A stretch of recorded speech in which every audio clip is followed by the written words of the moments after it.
কালকে 6টা অধ্যায়ের পরীক্ষা। ফিজিক্সের কয়েকটা অধ্যায় নিয়ে আলোচনা করে দেই। তো ভৌত জগৎ এবং পরিমাপ।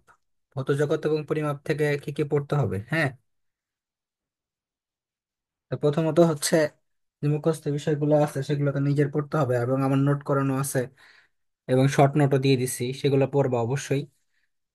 তো বিশেষভাবে হচ্ছে প্রথমত তোমাদের এই এককগুলা জানতে হবে, এখান থেকে কোনটার একক কি, কোনটা মৌলিক রাশি কোনটা যৌগিক রাশি, এগুলো জানতে হবে। মৌলিক রাশি 7টা আছে। তারপরে আমাদের কোন রশ্মি দিয়ে কি করা হয়, যেমন লেজার রশ্মি। লেজার রশ্মি দিয়ে কি করা হয়? লেজার রশ্মি দিয়ে তোমার ক্যান্সার, গল ব্লাডার, কিডনি থেকে পাথর অপারেশন করা হয়, ঠিক আছে? তাহলে লেজার রশ্মি দিয়ে কি করা হয় এটা দেখবা। আয়োডিন 131 দ্বারা কি করা হয়? এটা দ্বারা হচ্ছে থাইরয়েড ক্রিয়াটা পরীক্ষা করা হয়। তারপরে এক্স রে রশ্মি, এটা দ্বারা কি করা হয়? বা গামা রশ্মি, এটা দ্বারা কি করা হয়? এক্স রে বা গামা রশ্মি, এটা দ্বারা করা হয় হচ্ছে ক্যান্সার কোষ ধ্বংস। ক্যান্সার কোষকে ইংলিশে কি বলা হয়? ম্যালিগনেন্ট কোষ। কি বলে? ম্যালিগনেন্ট কোষ। ঠিক আছে। তো এক্স রে রশ্মি, গামা রশ্মি। তারপর সিজিএম দ্বারা কি করা হয়? সিজিএম দ্বারা, এটা হলো 137, এটা দ্বারা করা হয় তোমার ইউটেরাইন। ইউটেরাইন মানে কি? অর্থাৎ মূত্রথলি, যেটা ইউটেরাইন ক্যান্সার যদি হয় সেটা তোমার চিকিৎসা করা হয়। হ্যাঁ। তাহলে লেজার রশ্মি দ্বারা, গামা রশ্মি দ্বারা, সিজিএম দ্বারা কি করা হয় এগুলো দেখবা। তারপরে আমাদের যে তিনটা ভৌত পদার্থ আছে, কঠিন পদার্থ, তরল পদার্থ এবং বায়বীয় পদার্থ, কোনটা কার জন্য প্রযোজ্য হয়? যেমন আমরা যদি বলি যে প্রশ্ন আসবে যে নিচের নিচের কোনটি কঠিন পদার্থের জন্য প্রযোজ্য? তো অপশনে থাকবে হচ্ছে পৃষ্ঠটান, সান্দ্রতা, তলটান আর দৃঢ়তা। তাহলে উত্তর হবে দৃঢ়তা। তাহলে কঠিন পদার্থের জন্য কি কি? স্থিতিস্থাপকতা এবং দৃঢ়তা। তরল পদার্থের জন্য হলো পৃষ্ঠটান বা তলটান, এবং বায়বীয় এবং তরল পদার্থের জন্য উভয়ের জন্য হচ্ছে সান্দ্রতা। কারণ সান্দ্রতা কিন্তু দুই ক্ষেত্রে প্রযোজ্য হয়, তরলের ক্ষেত্রেও হয়, বায়বীয় ক্ষেত্রেও হয়, দুই ক্ষেত্রেই হয়। তারপর আমাদের এখানে যন্ত্র আছে কিছু, যে কোনটা দ্বারা কি মাপা হয়, যেমন হাইগ্রোমিটার, হাইড্রোমিটার, এগুলো। তো হাইগ্রোমিটার দ্বারা কি করা হয়? হাইগ্রোমিটার, এটা দ্বারা করা হয় তোমার জলীয় বাষ্পে পরিমাপ করা হয়। জলীয় বাষ্প পরিমাপ করা হয় এটা দ্বারা। আর হাইড্রোমিটার দ্বারা কি করা হয়? হাইড্রোমিটার, এটা হচ্ছে বায়ুর কি বলে এটার নাম? ঘনত্ব। ঘনত্ব না এটা? কিন্তু হাইড্রোমিটার দ্বারা জি। কি করা হয় বলো তো? এটা ঘনত্ব, উপরেরটা হচ্ছে জলীয় বাষ্প। জলীয় বাষ্প, হ্যাঁ, পুরোটা জলীয় বাষ্প, নিচেরটা হলো ঘনত্ব। তারপরে কি? সিসমোগ্রাফ। সিসমোগ্রাফ দ্বারা কি করা হয়? ভূমিকম্পর মাপা হয়, ভূমিকম্প পরিমাপক যন্ত্র। তারপরে বায়ুর চাপ। বায়ুর চাপের জন্য লাগে ব্যারোমিটার। তাহলে ব্যারোমিটার দ্বারা কি করা হয়? তোমার বায়ুর চাপ পরিমাপ করা হয়। তারপরে স্পিডোমিটার। স্পিডোমিটার, এটা দ্বারা কি করা হয়? এটা দ্বারা করা হয় গতি মাপা হয়, স্পিড মাপা হয়। আর আমাদের মহাকর্ষীয় যে জির মান আছে, এই জির মানটা, অর্থাৎ আমাদের অভিকর্ষ ত্বরণ মাপা হয় কোন যন্ত্র দ্বারা? Eötvös balance. এটা কি এটার নাম কি? Eötvös balance. তাহলে এই যে যন্ত্রগুলো আছে, এই যন্ত্রগুলো পড়তে হবে। তারপর তোমাদের কিছু জিনিস জানতে হবে, যে অনুকল্প কি, নীতি কি, স্বীকার্য কি, তত্ত্ব কি। হ্যাঁ। অনুকল্প, নীতি, সংজ্ঞাগুলো পড়তে হবে। হ্যাঁ। স্বীকার্য, আর হচ্ছে কি তোমার তত্ত্ব। এখন কোনটা কি বলতে পারবা? অনুকল্পটা কি? এটা হচ্ছে যে অনুসন্ধানের জন্য, কোনো কিছু অনুসন্ধানের জন্য যে সিদ্ধান্ত নেওয়া হয়, এটা হলো অনুকল্প। একটা উদাহরণ দিতে পারবা অনুকল্পের? যে অনুকল্পের উদাহরণ কি হইতে পারে? কোনো কিছু অনুসন্ধান করতেছে, আমাদের কি বই এরকম কোনো অনুকল্প আছে? হ্যাঁ।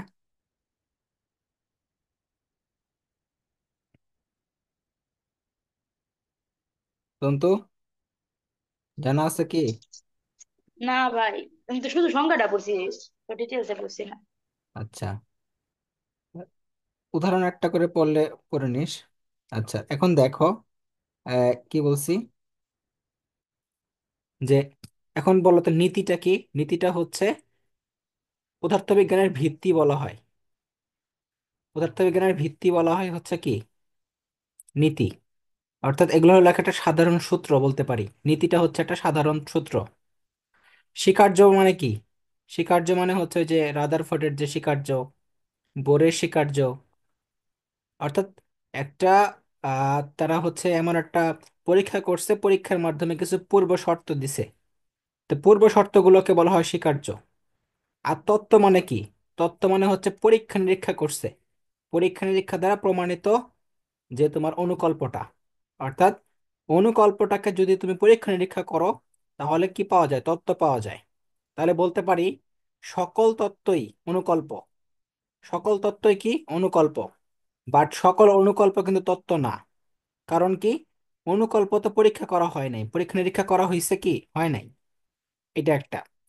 তারপরে সূত্র। সূত্র কি? মনে রাখতে হবে সকল সূত্রই হচ্ছে তোমার তত্ত্ব।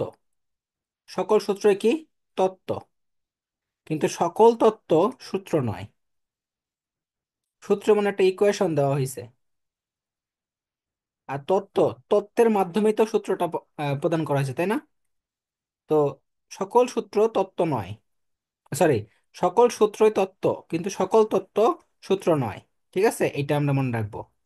তারপরে আমাদের তিনটা মৌলিক রাশি আছে বলবিদ্যার ক্ষেত্রে। কি কি বলবিদ্যার ক্ষেত্রে মৌলিক রাশিগুলো? স্থান, সময় এবং ভর। তো এগুলো একটা পড়বা। তারপর আমাদের যে মিটার স্কেল তৈরি করা হয়েছে, এই মিটার স্কেলে কি কি আছে? 90 ভাগ প্লাটিনাম আছে, 10 ভাগ ইরেডিয়াম আছে। তারপর মৌলিক রাশি কি কি আছে? দৈর্ঘ্য, ভর, সময়, তাপমাত্রা, তড়িৎ প্রবাহ, দ্বিমাত্রিক কোণ, ত্রিমাত্রিক কোণ। তো দ্বিমাত্রিক কোণের ক্ষেত্রে এককটা কি বলতো? রেডিয়ান। দ্বিমাত্রিক কোণের একক কি? রেডিয়ান, দ্বিমাত্রিক কোণ। আর ত্রিমাত্রিক কোণের একক হচ্ছে স্টেরেডিয়ান। স্টেরেডিয়ান। হ্যাঁ। আর দীপন মাত্রাটা কি বলতো? দীপন মাত্রা ক্যান্ডেলা। ক্যান্ডেলা।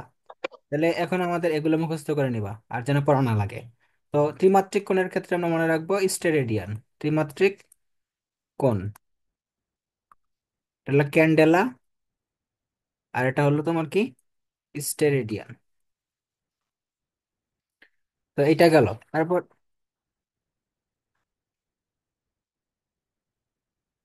আন্টি, হ্যাঁ, কি, কই তুমি? ঘুরতে গেছো?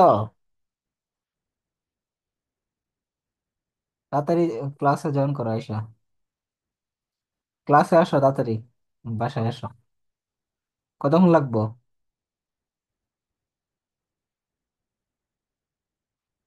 আচ্ছা,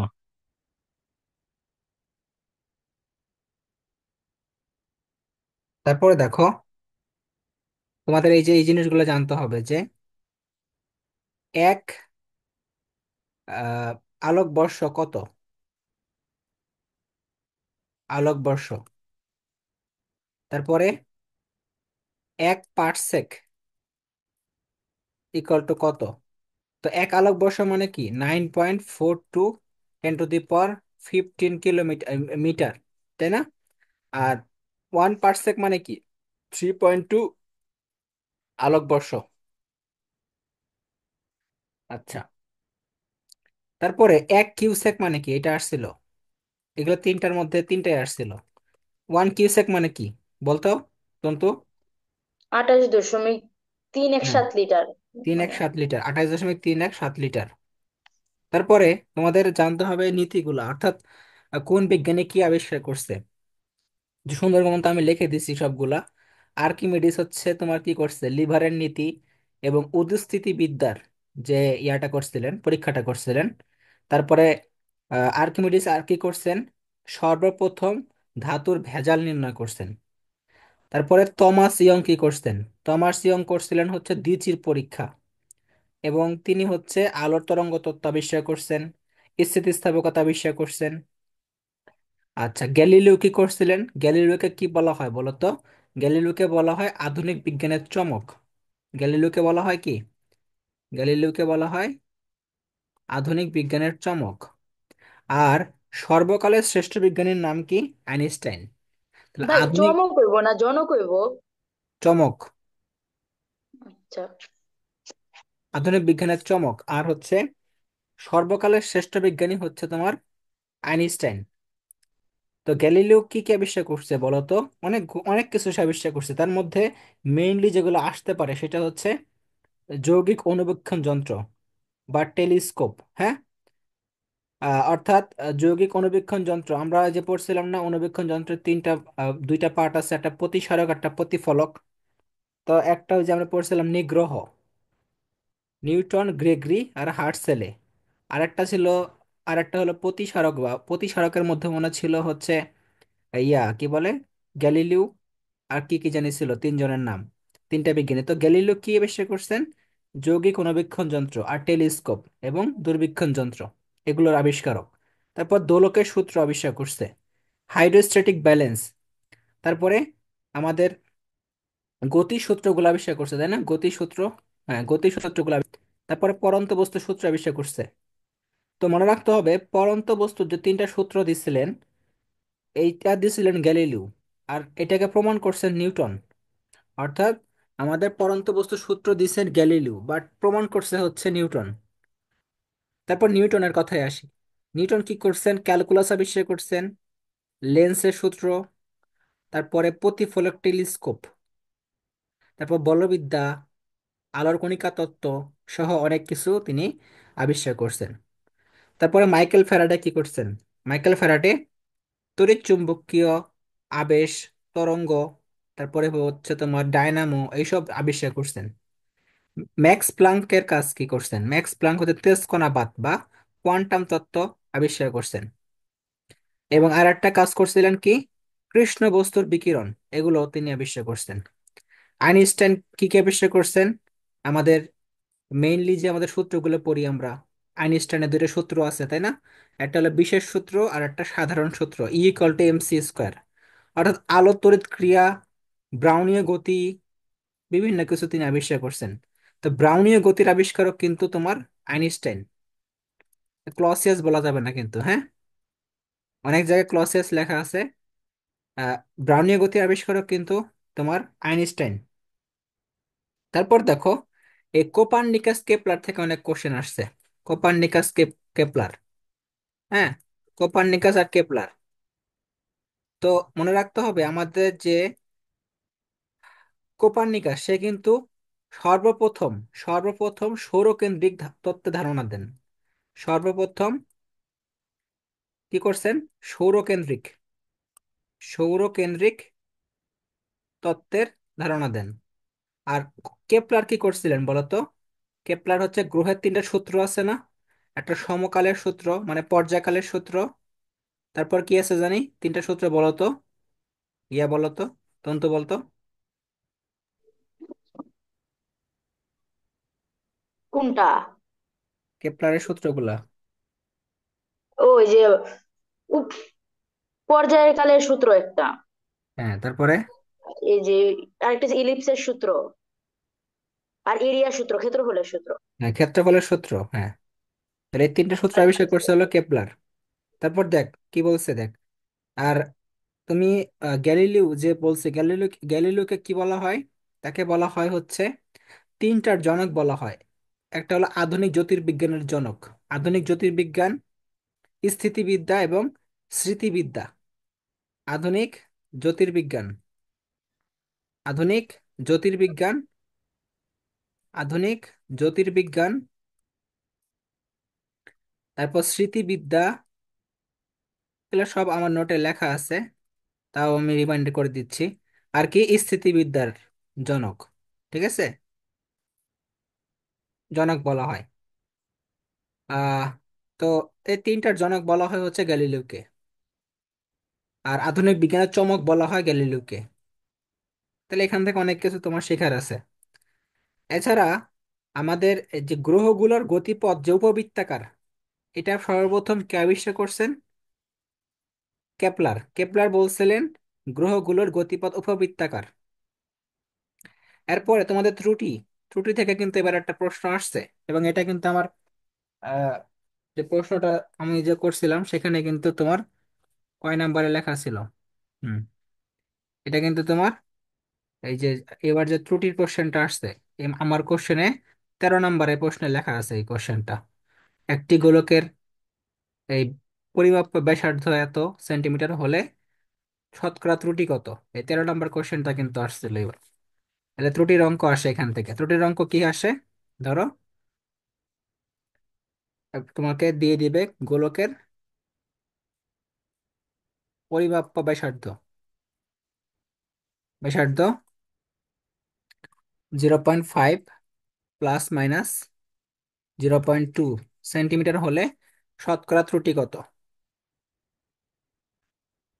0.5 না, 2.5 দিছিল, হ্যাঁ 2.5 দিছিল। তো কিভাবে করতে হবে বলতো? সূত্রটা কি? ত্রুটির সূত্রটা কি এখানে? 3 del r by r into 100%, এটা না? আচ্ছা,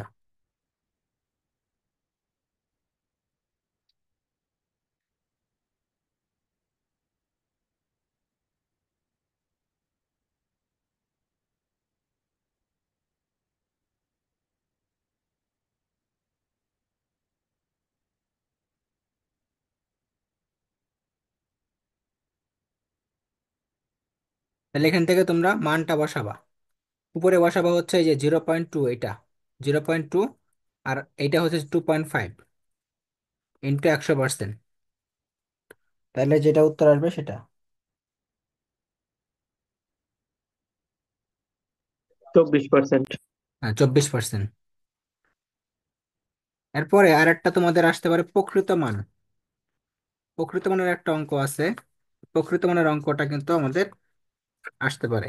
প্রকৃত মান, এবং প্রশ্নটা জানি কই ছিল দেখি তো।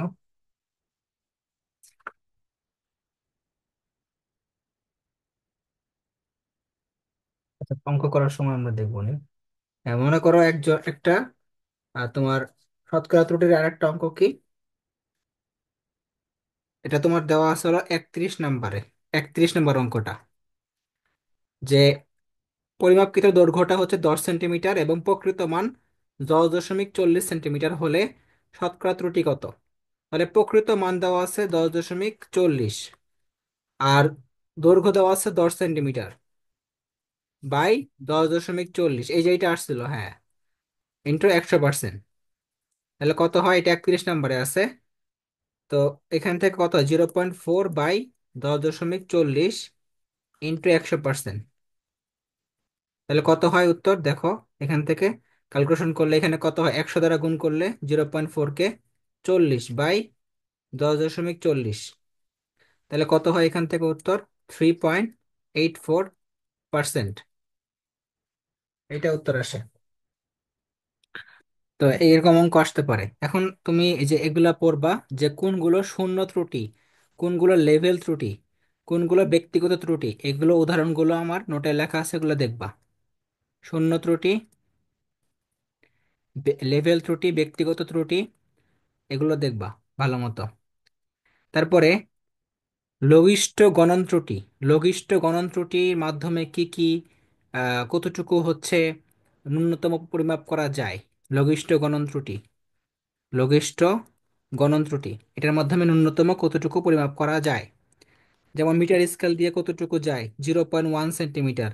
স্লাইড ক্যালিপার্স দিয়ে 0.01 সেন্টিমিটার। আর স্ক্রু গজ দিয়ে 0.001 সেন্টিমিটার ন্যূনতম পরিমাপ করা যায়। তো এগুলো একটা দেখবা। এখন আসলে আমরা ভেক্টরে যাই, ভেক্টর থেকে তোমাদের কিছু অঙ্ক করাই দেই।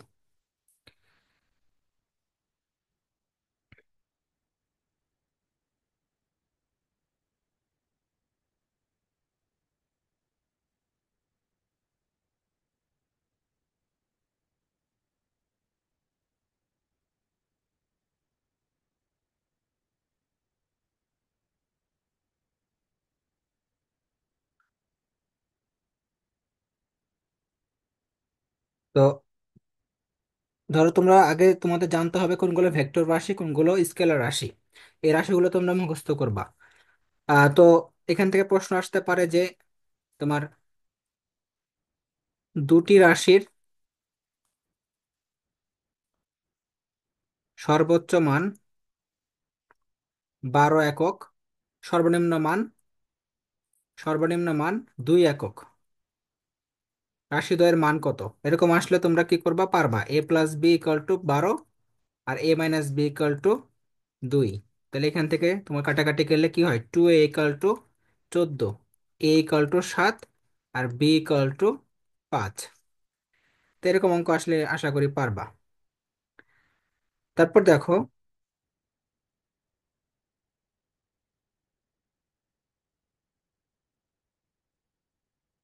বলো তো, এই কে বলতে পারে দেখি, দুটি সমান ভেক্টরের লব্ধি যে কোনো একটি সমান হইলে ভেক্টরদের মধ্যবর্তী কোণ কত? 120। 120 ডিগ্রি, হ্যাঁ। দুটো সমান ভেক্টরের লব্ধি, এদের যে কোনো একটা সমান হলে ভেক্টরদের মধ্যবর্তী কোণ 120 ডিগ্রি হবে। তারপরে আহ একটা লগি দিয়ে নদীর তলদেশে ধাক্কা দিয়ে যখন কোনো নৌকা চালানো হয় তখন কোন বলের কারণে নৌকা এগিয়ে যায়? বলতে পারবা? কোন বলের কারণে নৌকা এগিয়ে যায়? প্রযুক্ত বলের আনুভূমিক উপাংশ, প্রতিক্রিয়া বলের আনুভূমিক উপাংশ, প্রযুক্ত বলের উলম্ব উপাংশ, নাকি প্রতিক্রিয়া বলের উলম্ব উপাংশ? কোনটা হবে? কোনটা কারণে তোমার নৌকা এগিয়ে যায়? প্রতিক্রিয়া বলের আনুভূমিক প্রতিক্রিয়া বলে। আনুভূমিক উপাংশ। ঠিক আছে। তারপরে তোমাদের আরেকটা জিনিস দেখাই, a×b, এটা মানে কি? এটা মানে হলো ab সাইন থিটা। এখন থিটার মান যদি তোমার 90 ডিগ্রি হয়, কত ডিগ্রি হয়? 90 ডিগ্রি হয়। তাহলে কি হয় বলো তো? ab সাইন থিটা 90 ডিগ্রি, তাহলে সাইন 90 ডিগ্রির মান কত? 1। তাহলে ab, তাহলে যখন তোমার a×b = ab হয় তখন সেটা কি হয়? লম্ব হয়, a×b।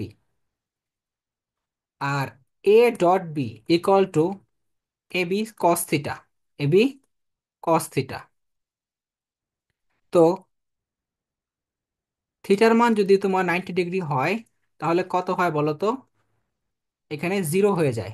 তাহলে ab×90 ডিগ্রি, তাহলে কত হয়ে গেল? 0। তার মানে যখন a.b = 0 হয় তখন লম্ব হয়, আর a×b যদি ab হয় তাহলে তখন লম্ব হয়। এটা মনে রাখতে হবে যে ক্রসের ক্ষেত্রে লম্ব হবে কখন? ab হলে, আর ডটের ক্ষেত্রে 0 হলে। ঠিক আছে। তারপরে এটা আর একটা খেয়াল করো, যে যদি তোমার a×b, যদি থিটার মান 0 ডিগ্রি হয়, কি হয়? 0 ডিগ্রি হয় তখন কি হয় বলো তো? এবি সাইন 0 ডিগ্রি, অর্থাৎ এটা কি হয়ে যায়? 0 হয়ে যায়। তার মানে a×b যদি 0 হয় তার মানে বুঝতে হবে এটা সমান্তরাল আছে। কি আছে? সমান্তরাল। তাহলে a×b = 0 হলে সমান্তরাল হয়, আর a.b 0 হলে কি হয়? লম্ব হয়। এটাই তোমাদের লাগবে মূলত অঙ্কের সময়। তাহলে যে প্রশ্ন যদি আসে যে ধরো তোমার এরকম প্রশ্ন আসছে, 2i+3z+2k এটা মনে করো তোমার এ, আর b = তোমার mi-3z+3k, এরকম দেওয়া আছে। বললো কি যে এ বি কখন সমান্তরাল হবে? কি হবে? সমান্তরাল হবে। কখন সমান্তরাল হবে? এম এর মান কত হইলে সমান্তরাল হবে, আর কখন লম্ব হবে? কখন লম্ব হবে? করতে পারবা? দেখি পারো কিনা। সমান্তরাল কখন হবে, লম্ব কখন হবে, বের করো তো। এম এর মানটা কত হইলে?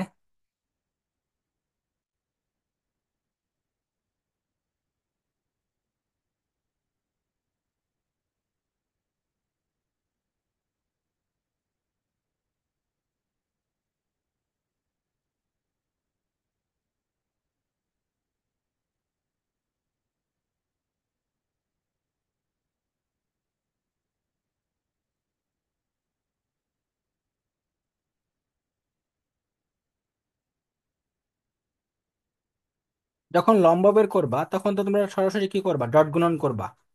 ডট গুণন করে ইকুয়াল টু জিরো বলবা। অর্থাৎ তোমার এই যে লম্বর ক্ষেত্রে তুমি কি করবা, ডট গুণন করবা, এই দুইটাকে এ বি কে ডট গুণন করে ফেলবা।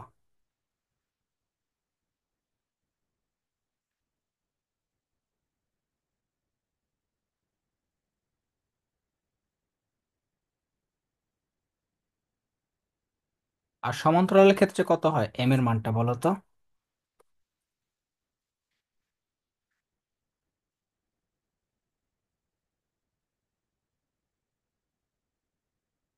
2 সমান্তরালের ক্ষেত্রে। এটা কি ক্রস করছস না?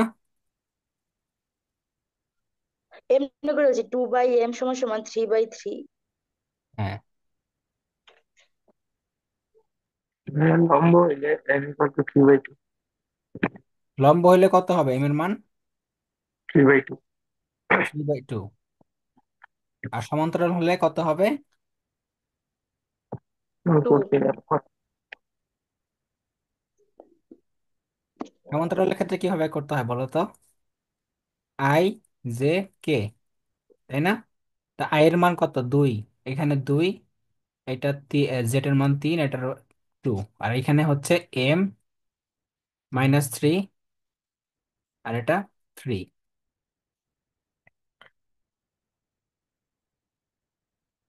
তো তুমি হচ্ছে কিভাবে করবা তখন?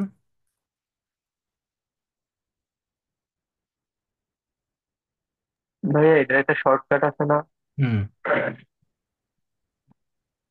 এই শর্টকাটটা কি?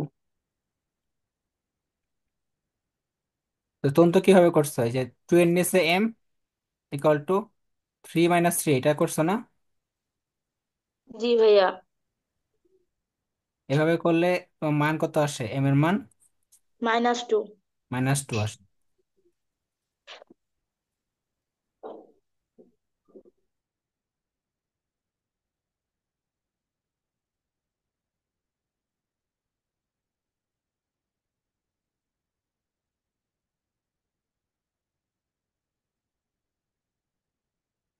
আচ্ছা, এরপরে এই জিনিসগুলো শিখতে হবে যে কখন তোমার একটা জিনিস এক্স অক্ষের সমান্তরাল হয়, কখন ওয়াই অক্ষের সমান্তরাল হয়। ওয়াই অক্ষের সমান্তরাল এক্স অক্ষের সমান্তরাল,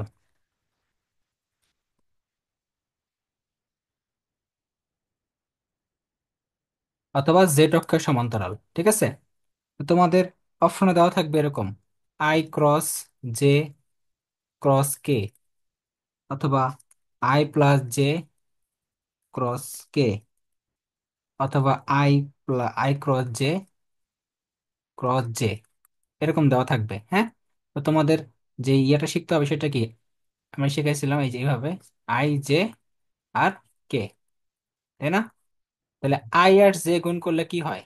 আই আর জে গুণ করলে হয় কে। আর কে গুণ করলে কত হয় বলো তো? 0, তাই না? 0। অর্থাৎ ক্রসের ক্ষেত্রে একই গুণ করলে 0 হয়ে যায়। তারপরে আই প্লাস জে ইন্টু কে কি হয় বলো তো? তাহলে এখন তোমার কি করতে হবে, এখন তোমার এই যে ক্রস আছে না, তাহলে I into K plus J into K. তাহলে আই ইন্টু কে মানে কি? এটা উল্টা পাশে যাচ্ছে, তাই না? উল্টা পাশে রিভার্স করতেছে। তাহলে আই ইন্টু কে মানে কি? Minus J. Minus J plus J into K মানে কি? জে ইন্টু কে মানে হচ্ছে প্লাস আই।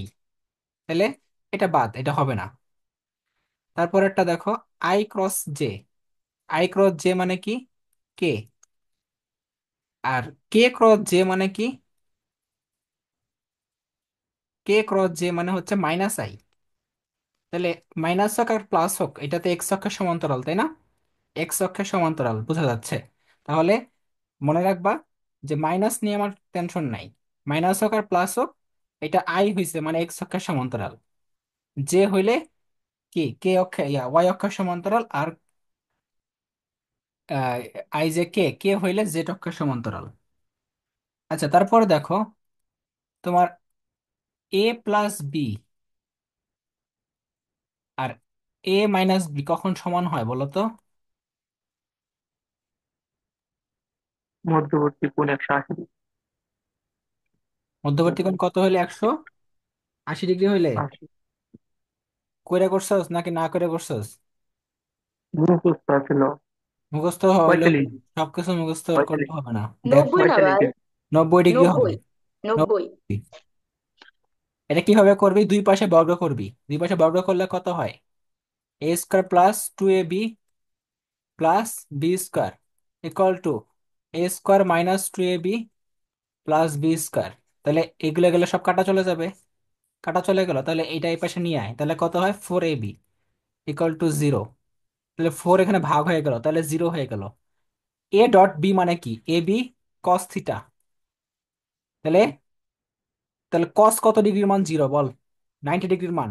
তাহলে থিটার মান কত হইতে হবে? 90 ডিগ্রি হইতে হবে। আর এরকম যদি হয় যে a×b ইকুয়াল টু a.b, কত ডিগ্রি হবে বলো তো এখানে? 45। 45। 45 ডিগ্রি ক্ষেত্রে তাহলে ক্রস আর ডট কখন সমান হবে? 45 ডিগ্রিতে। আর প্লাস আর মাইনাস কখন সমান হবে? 90 ডিগ্রিতে।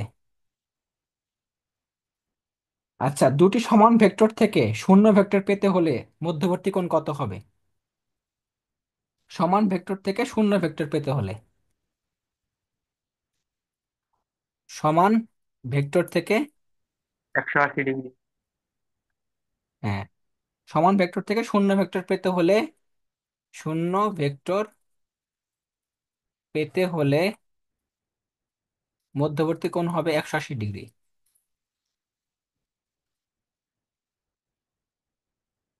কারণ কি জানো?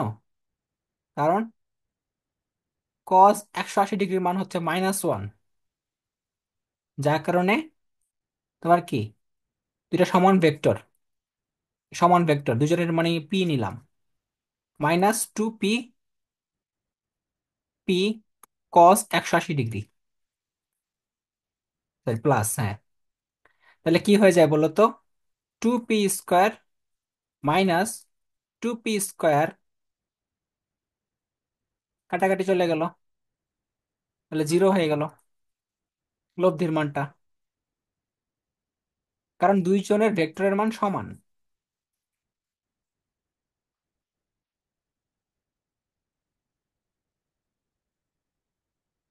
আচ্ছা, তারপরে আহ, একটা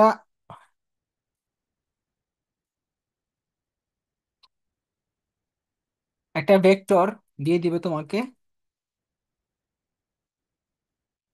এইটা তোমার কি কি অক্ষে আছে বলো তো? এটা আছে এক্স অক্ষে আর জেড অক্ষে। তাহলে বলবে যে এটা কার উপর লম্ব হবে, এই ভেক্টরটা কার উপর লম্ব হবে, তখন তোমরা দেখবা কি বলো তো, যে কোনটা ওয়াই অক্ষে আছে। অর্থাৎ এক্স অক্ষ জেড অক্ষের সাথে কি লম্বে থাকে, তাই না? উপর লম্ব। আবার জেড অক্ষ ওয়াই অক্ষের উপর লম্ব, আবার এক্স আর জেড একসাথে কি ওয়াই অক্ষের উপর লম্ব। মানে তিনজনে তিনজনের উপর লম্ব হিসেবে আছে আর কি। তো উত্তর কি হবে? যে কোনো একটা ওয়াই অক্ষের মান হবে, হইতে পারে সেটা 5k, হইতে পারে 4k, বাট তোমাকে অবশ্যই ওয়াই অক্ষটা নিতে হবে। তারপরে ভেক্টরের যে প্রকারভেদগুলো আছে, কি কি প্রকারভেদ আছে? বিপ্রতীক ভেক্টর। বিপ্রতীক ভেক্টর মানে কি? একটা 4i হলে আর একটা হবে 1/4i, এটা হলো বিপ্রতীক ভেক্টর। তারপরে তোমার সমান্তরাল ভেক্টর আছে, সঠিক ভেক্টর আছে, অবস্থান ভেক্টর আছে, ধনাত্মক ভেক্টর, ঋণাত্মক ভেক্টর। বলতো কোনটা আছে? ধনাত্মক আছে না ঋণাত্মক আছে? কোন ভেক্টরটা আছে বলতো? ঋণাত্মক। ধনাত্মক কোনো একটা ধনাত্মক ভেক্টর কি আছে? নাই।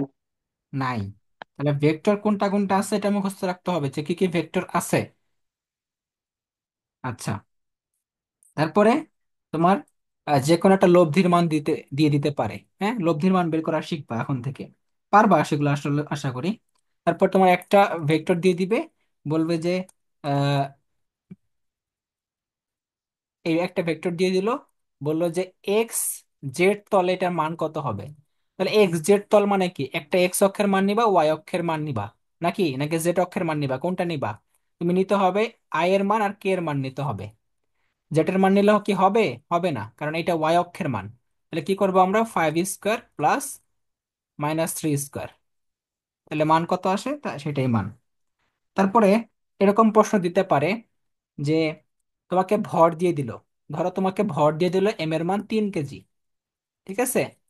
এম এর মান 3 কেজি দিয়ে দিল, আর এফ এর মান দিয়ে দিল, অর্থাৎ একটা এফ এর মানে যে প্রযুক্ত বল দিয়ে দিল। বলবে কি ত্বরণ কত হবে? ত্বরণ কত হবে এটা কিভাবে বের করব? আমরা জানি এফ ইকুয়াল টু কি, এম এ। তাহলে এর মান কত হবে? এফ বাই এ। তাহলে তুমি এফ এর মানটা কি বের করে ফেলবা?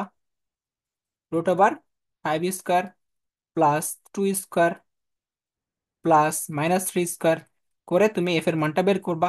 করে তুমি এই এম দ্বারা ভাগ করবা, মানে ভর দেওয়া 3 কেজি দেওয়া আছে, তো তুমি এখানে ভাগ করে দিবা, তাই না?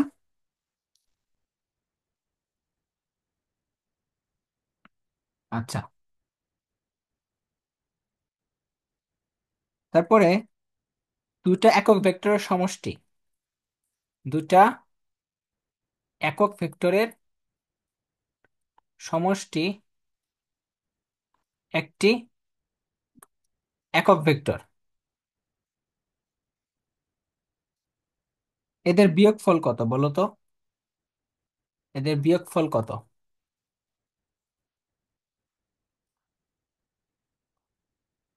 দুটো একক ভেক্টরের সমষ্টি একটি একক ভেক্টর, এদের বিয়োগফল কত?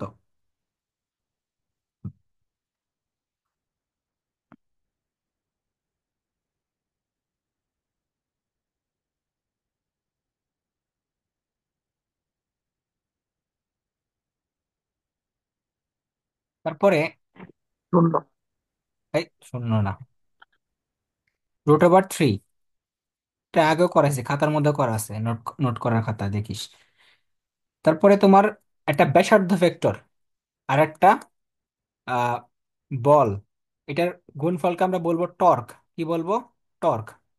আর ব্যাসার্ধ ভেক্টর আর হচ্ছে, এটার নাম কি, কৌণিক ভরবেগ না রৈখিক ভরবেগ? এটা হলো রৈখিক ভরবেগ, ঠিক আছে? রৈখিক ভরবেগ। তাহলে এটা কি হবে? ইকুয়াল টু কৌণিক ভরবেগ। কৌণিক ভরবেগ। তাহলে আমাদের এই সূত্রটা মনে রাখতে হবে।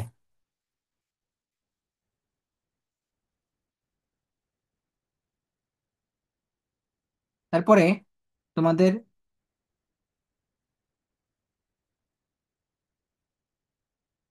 সামান্তরিকের ক্ষেত্রফল আর ত্রিভুজের ক্ষেত্রফল, এটা একটু মনে রাখবা, হ্যাঁ? সামান্তরিকের ক্ষেত্রফলের নির্ণয় সূত্রটা কি বলো তো? সামান্তরিকের ক্ষেত্রফল হচ্ছে, ক্ষেত্রফল কি বলো তো? এ ক্রস বি। আর ত্রিভুজের সন্নিহিত বাহুর ক্ষেত্রফলটা কি হবে ত্রিভুজের ক্ষেত্রে? ত্রিভুজের ক্ষেত্রে হবে হাফ এ ক্রস বি, তাই না? তাহলে আমাদের এই সূত্রগুলো মনে রাখবো, কারণ এগুলো দিয়ে অঙ্ক আসবে না তেমন একটা, আসলে সূত্রটাই আসবে। আমি নামাজ পড়ে শুয়ে পড়বো, ভাত তরকারি সাদা খামু। তো হুম। আচ্ছা, যদি এরকম কোশ্চেন আসে তাহলে কিভাবে করবা? ধরো দুইটা সামান্তরিকের সন্নিহিত বাহু দেওয়া আছে, তোমাকে ক্ষেত্রফল বের করতে বলছে, তখন তুমি ক্রস করে দিবা দুইটার। তারপরে দেখো ওয়াই অক্ষের সাথে 4j - 4k ভেক্টরের উৎপন্ন কোণ কত বলো তো? ভেক্টরের উৎপন্ন কোণ কত এটা বলো তো? ওয়াই অক্ষের সাথে এই দুইটা ভেক্টরের উৎপন্ন কোণ কত? 90 ডিগ্রি। 90 ডিগ্রি। কারণ আমি বলছিলাম না যে তোমার, এটা আই লিখছি কিন্তু জে, জে না, আই আর কে। হ্যাঁ, তো আই আর কে মানে কি, এক্স অক্ষ আর হচ্ছে জেড অক্ষ। জেড অক্ষের সাথে কি আছে, ওয়াই অক্ষটা 90 ডিগ্রি কোণে উৎপন্ন আছে। আচ্ছা, তারপরে তোমাদের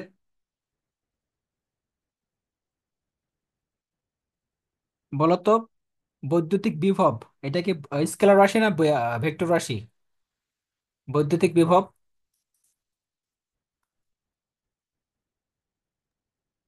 স্কেলার।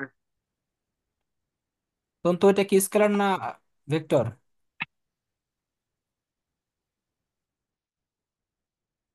স্কেলার ভাই। স্কেলার। আর বিদ্যুৎ প্রবাহ, বিদ্যুৎ প্রবাহ ভেক্টর। হচ্ছে ভেক্টর।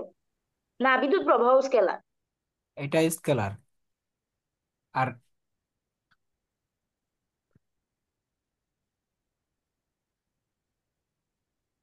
আচ্ছা, দুইটাই কিন্তু স্কেলার নাকি? জি, দুইটা স্কেলার। বিভবটা কেন স্কেলার বলো তো? কারণ বিভবটা মানে হলো কাজ, কাজের মান, এই জন্য স্কেলার। বিভব কিন্তু এক ধরনের কাজ। আচ্ছা, এরপরে বলের ভ্রামক, বলের ঘাত, বিদ্যুৎ প্রাবল্য, এরা কি ভেক্টর না স্কেলার? বলের ভ্রামক, বলের ঘাত, ভেক্টর। হ্যাঁ এটা হলো সবাই ভেক্টর। বিদ্যুৎ প্রাবল্য, প্রাবল্য সবাই কিন্তু ভেক্টর রাশি। আর জড়তার ভ্রামকটা হলো স্কেলার রাশি, তাই না? এটা আমরা জানি। হুম। হ্যাঁ, তো এখন আসলে হচ্ছে একটা ভেক্টরকে কতগুলো উপাংশে ভাগ করা যায় বলো তো? অসংখ্য। অসংখ্য। অসংখ্য। স্কেলার রাশিকে ভেক্টর রাশিতে রূপান্তর করে কে বলো তো? কার্ল না গ্রেডিয়েন্ট? স্কেলার কে ভেক্টরে রূপান্তর করে? গ্রেডিয়েন্ট। গ্রেডিয়েন্ট। কাল। গ্রেডিয়েন্ট। গ্রেডিয়েন্ট। স্কেলার রাশিকে ভেক্টরে রূপান্তর করে কে বলো তো? ভেক্টরে রূপান্তর করে গ্রেডিয়েন্ট। তারপরে তোমার হচ্ছে এটা মনে করো দুইটা রাশির মান দিয়ে দিবে, আর তোমার লব্ধির মান দিয়ে দিবে। এখান থেকে কোণের মান বের করতে পারবা না? পারবা আশা করি। তাহলে তোমাদের লব্ধির মান দিয়ে দিল, আর পি স্কোয়ার, পির মান দিয়ে দিল, কিউ এর মান দিয়ে দিল। ঠিক আছে? তোমাকে এখান থেকে কি করতে হবে বলো তো? Two P Q cos theta, এখান থেকে তোমার থিটার মানটা বের করতে হবে। এই মানগুলো শিখবা যে থিটার মান কিভাবে বের করে, মধ্যবর্তী কোণ। তারপরে নদী নৌকার অঙ্ক, এখান থেকে কি আসতে পারে বলো তো? তোমার যে ধরো তোমার নৌকার বেগটা 10 দেওয়া আছে, আর নদীর স্রোতের বেগটা দেওয়া আছে 5। তার মানে বুঝে নিবা যে অর্ধেক হইলে, যদি অর্ধেক হয় তাহলে বুঝবা 120 ডিগ্রি হবে। বুঝতে পারছো? বেশিরভাগ ক্ষেত্রে আসলে এটাই আসবে, 120 ডিগ্রি আসবে নদী নৌকার ম্যাথ আসলে। আর বৃষ্টি ছাতার ম্যাথ আসলে কি আসবে? ধরো তোমার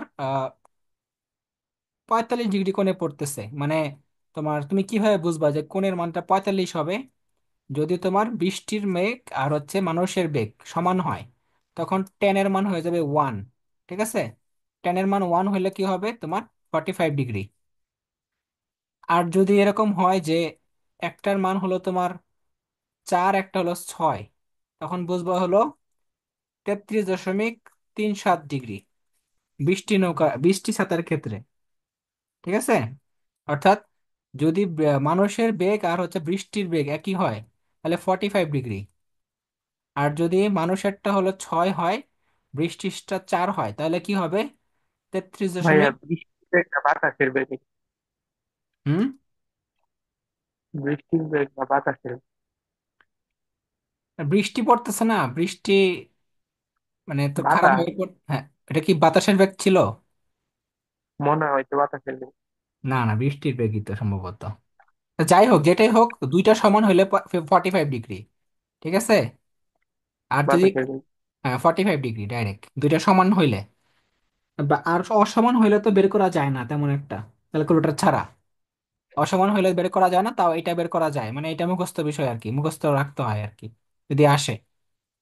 আর নদী নৌকার ক্ষেত্রে একদম স্ট্রিক্ট ভাবে মনে রাখবি যে হাফ যদি হয় তাহলে বুঝবি যে 120 ডিগ্রি নদী নৌকার ক্ষেত্রে। আচ্ছা, যদি ধর A cross B equal to B cross A হয়, তাহলে কোণের মান কত হয় বলো তো? 180। 180 ডিগ্রি। ঠিক আছে, কারণ আমরা জানি যে A cross B equal to minus B cross A, তার মানে মান কিন্তু -1। আচ্ছা, তারপরে তোমার হচ্ছে যদি এটা হয় তোমার delta, delta into V equal two 0 হয়, তাহলে কি হয় বলো তো? ভেক্টরটা কি হয়? অঘূর্ণনশীল নাকি সলিনয়েডাল? এটা কি অঘূর্ণনশীল হবে নাকি সলিনয়েডাল হবে বলো এটা তো? সলিনয়েডাল। এটা, হ্যাঁ সলিনয়েডাল হবে, ঠিক আছে, সলিনয়েডাল। আর যদি ক্রস হয় তখন কি হবে? ক্রসের ক্ষেত্রে, তাহলে এটা অঘূর্ণনশীল। হ্যাঁ তাইলে অঘূর্ণনশীল হবে। ইকুয়াল টু জিরো হইলে অঘূর্ণনশীল। তাহলে এখানে কিন্তু তোমার ভেক্টরটা রিভিশন হয়ে গেল। ভেক্টর থেকে আসলে এগুলোই আসবে, বুঝতে পারছো? তারপরে দেখো, আর একটা জিনিস মনে রাখতে হবে যে যদি তোমার,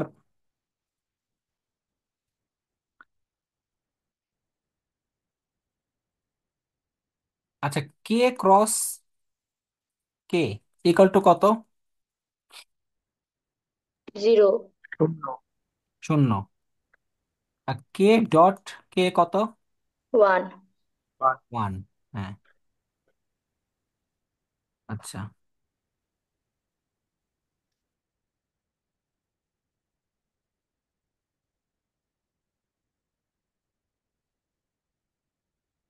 তারপরে তোমার পোলার ভেক্টর আর অক্ষীয় ভেক্টর কোনগুলো বলো তো? পোলার ভেক্টর, পোলার ভেক্টর আর অক্ষীয় ভেক্টর,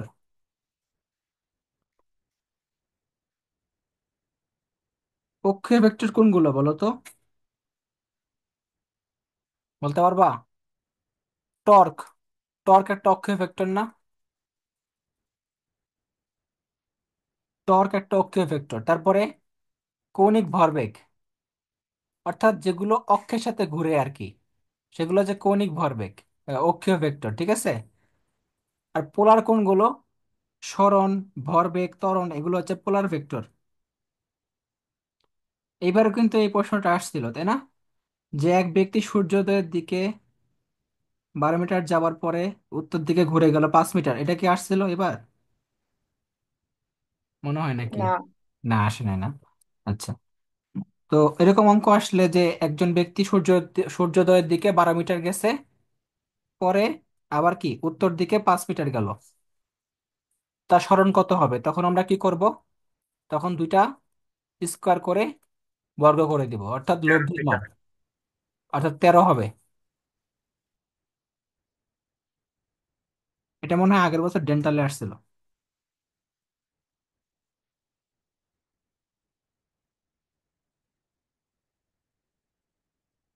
আচ্ছা, এরপরে দেখো, এই অঙ্কগুলো আমরা দেখবো, আশা করি এর মধ্যে থেকে আসবে যেগুলো বলছি। এখন আমাদের গতিবিদ্যায় যাই। গতিবিদ্যা থেকে কি কি পড়বো আমরা দেখি।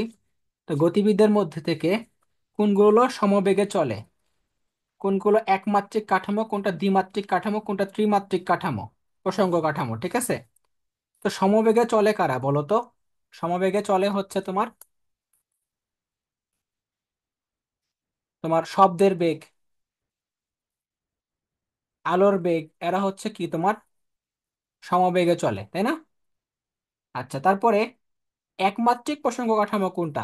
যেগুলো সুতা, একমাত্রিক সুতা যারা, তারা হচ্ছে একমাত্রিক প্রসঙ্গ কাঠামো। বা ফুটবল খেলার মাঠ, পাতলা কাগজ, এরা কি দ্বিমাত্রিক প্রসঙ্গ কাঠামো, তাই না? আর টেবিল, ইট, গোলক, পাথর, এরা হচ্ছে ত্রিমাত্রিক প্রসঙ্গ কাঠামো।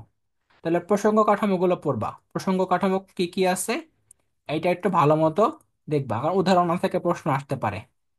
এরপরে তোমার কোনগুলো, এই অধ্যায়ের ক্ষেত্রে কোনগুলো ভেক্টর রাশি, কোনগুলো স্কেলার রাশি, এগুলো একটু দেখবা। যেমন তোমার বেগ, ত্বরণ, তারপর সময়, সরি কি বলে, সরণ, এরা হচ্ছে কি তোমার ভেক্টর রাশি।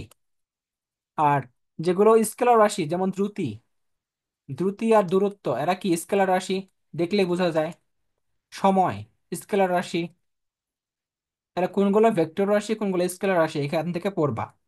তারপরে কোনগুলো, তারপর উদাহরণগুলো পড়বা, পর্যাবৃত্ত গতির উদাহরণ। পর্যাবৃত্ত গতি উদাহরণ কি কি আছে? পর্যাবৃত্ত গতি কে বলতে পারবা কি কি আছে উদাহরণ? যেমন ঘড়ির কাঁটার গতি, এটা একটা পর্যাবৃত্ত গতি। তারপর পৃথিবীর গতি। কিসের? পৃথিবীর গতি। হ্যাঁ, তারপরে সিলিন্ডারের মধ্যে পেট্রোল ইঞ্জিনের গতি। পেট্রোল ইঞ্জিনের গতি, পেট্রোল এবং বাষ্প ইঞ্জিন, ঠিক আছে, পেট্রোল ওই এবং সিলিন্ডারের মধ্যে পিস্টনের গতি। পিস্টনের গতি। হ্যাঁ, এইগুলো হচ্ছে পর্যাবৃত্ত গতি। আমার সাথে সাথে বলবি, তাহলে মনে কর এখনই পড়া হয়ে যাবে উদাহরণগুলা। দোলন গতির উদাহরণ কি কি আছে? দোলন গতি আছে সরল দোলকের গতি, আর দোলনার গতি, তাই না? দোলনার গতি। তারপরে প্রাসের গতি কোনটা? প্রাসের গতি হচ্ছে বুলেটের গতি, একটা মিসাইলের গতি। ক্রিকেট বল যখন আহ ছয় মারলে যেখানে যায়, এক জায়গা থেকে আরেক জায়গায় যায় পড়ে, অর্থাৎ একটা নির্দিষ্ট উচ্চতা যাবে, এক নির্দিষ্ট উচ্চতা যাওয়ার পরে সেটা মাটিতে পড়বে, অথবা সর্বাধিক উচ্চতা যাবে, যাওয়ার পরে মাটিতে পড়বে। এটা হচ্ছে প্রাসের গতি। তাহলে বুলেটের গতি, মিসাইলের গতি, এরা কিন্তু এইভাবেই যায়, যে একটা সর্বাধিক উচ্চতা ক্রস করার পরে সেটা নিচে নামে আস্তে আস্তে। তো এগুলা দেখবো যে প্রাসের গতি কোনগুলা। তারপরে জটিল গতি। জটিল গতি কোনটা? যেমন গাড়ির চাকার গতি, লাটিমের গতি, এরা হচ্ছে তোমার কি জটিল গতি। এটা কিন্তু আসছিল, জটিল গতিটা কিন্তু আসছিল। তো এটা একটা দেখবার যে আমাদের মেইনলি খুব ইম্পর্টেন্ট হচ্ছে পর্যাবৃত্ত গতিটা এবং জটিল গতিটা, এটা কিন্তু আসে। এরপরে তোমাদের যে সূত্রগুলো আছে, এই সূত্রগুলো দিয়ে অনেক অঙ্ক তোমাদের আমি প্র্যাকটিসের জন্য করে দিছি। সূত্রগুলো কি কি? যেমন V equal to V naught plus AT. তারপরে তোমার এস ইকুয়াল টু ভিটি, সমবেগের ক্ষেত্রে, এটা হলো সমবেগের ক্ষেত্রে। তারপরে S equal to UT plus half AT square. তারপর তোমার কি আছে? তোমার এই যে V square equal to U square plus 2as। এখন তোমাকে কিন্তু মনে রাখতে হবে যে কখন কোন সূত্র খাটবে। তো তোমার বেগের মান দেওয়া আছে, ত্বরণের মান দেওয়া আছে, তোমাকে চাইবে হচ্ছে সরণের মান বা দূরত্বের মান, তাই না? তখন তোমার এই সূত্র খাটবে। তারপর তোমার সময় দেওয়া আছে, সময় দেওয়া আছে, তাহলে বুঝবা যে এই সূত্র খাটবে। ত্বরণ দেওয়া আছে, সময় দেওয়া আছে। আশা করি এগুলোতে ভুল হওয়ার সম্ভাবনা নাই তেমন একটা। তারপরে তোমাদের এবার যেটা আসছিল, যে পঞ্চম সেকেন্ড এবং আহ, তৃতীয় সেকেন্ড এবং চতুর্থ সেকেন্ডের মধ্যে যে একটা ইয়ে আসছিল, এটা কোন সূত্র দিয়ে হবে? S equal to half A 2t-1। অর্থাৎ চতুর্থ সেকেন্ড বা পঞ্চম সেকেন্ড বললে, বা পঞ্চম বা তৃতীয় সেকেন্ড বললে আমরা কিন্তু এই সূত্র দিয়ে ইউজ করব। এখানে টির মান কত বসাবো? 4, 5, 3, যেটাই বলে না আমরা এখানে বসাবো। হ্যাঁ, তোমাকে ত্বরণের মান দেওয়া থাকতেও পারে, নাও থাকতে পারে, তবে তোমাকে বলবে যে সেকেন্ডের মান পঞ্চম সেকেন্ড বা তৃতীয় সেকেন্ড।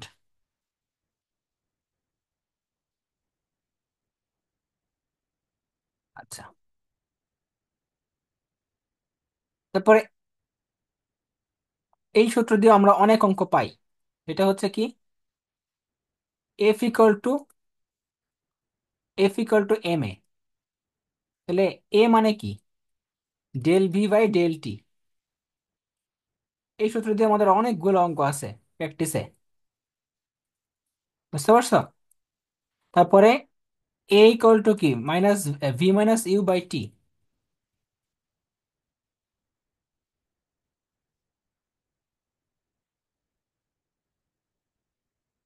এখন আসো, আমাদের যে প্রাসের গতিগুলো আছে, প্রাসের গতির বৈশিষ্ট্যগুলো কি কি আছে?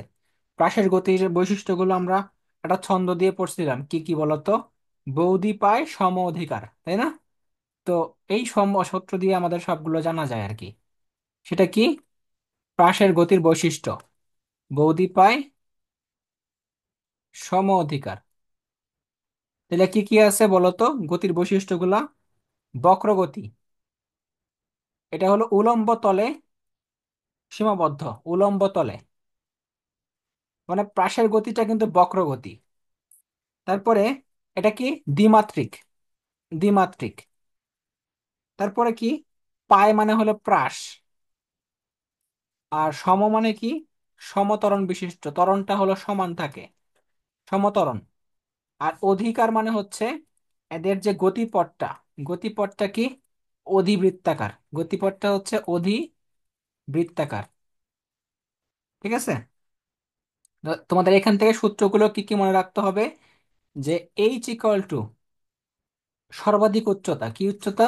সর্বাধিক উচ্চতা। তাহলে প্রাসের সর্বাধিক উচ্চতার সূত্রটা কি? ইয়া বলতো, তন্তু বলতো। V naught square sine square alpha by two G. V naught square sine square alpha alpha by by two G. 2g। Two G. আর পাল্লা সূত্রটা কি? Two V naught sine alpha by G. এই, না না না, এটা না, এটা V naught V square square, V naught square sine two alpha by G. 2α/g। হ্যাঁ, এখন মনে রাখবা, যদি থিটার মান বা আলফার মান 45 ডিগ্রি হয়, কত ডিগ্রি হয়? 45 ডিগ্রি, তাহলে আর ইকুয়াল টু কি হবে? ম্যাক্স। আর ম্যাক্স মানে পাল্লাটা সর্বোচ্চ হবে। কেন? কারণ 2α মানে হচ্ছে 90 ডিগ্রি হয়ে গেছে। সাইন 90 ডিগ্রির মান কত? 1। তাহলে কত হবে? v0 স্কোয়ার/g।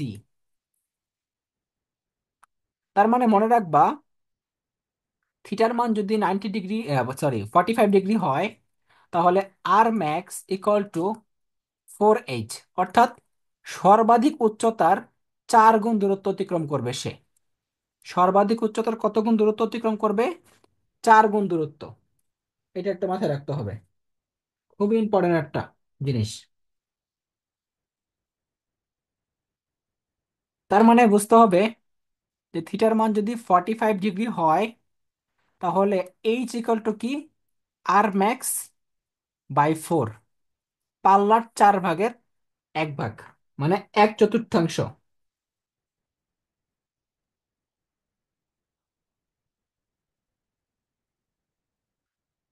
আর যদি থিটার মান বা আলফার মান 0 ডিগ্রি হয়, তাহলে কি হবে বলো তো? পাল্লাটা শূন্য হবে, তাই না? কারণ আমরা জানি যে সাইন 0 ডিগ্রির মান কত? 0। তাহলে মনে রাখতে হবে যে থিটার মান বা আলফার মান 0 ডিগ্রি হলে আর ইকুয়াল টু কি হবে? সর্বনিম্ন হবে। আর 45 ডিগ্রি হলে সর্বোচ্চ হবে। তখন আর ম্যাক্স ইকুয়াল টু 4h।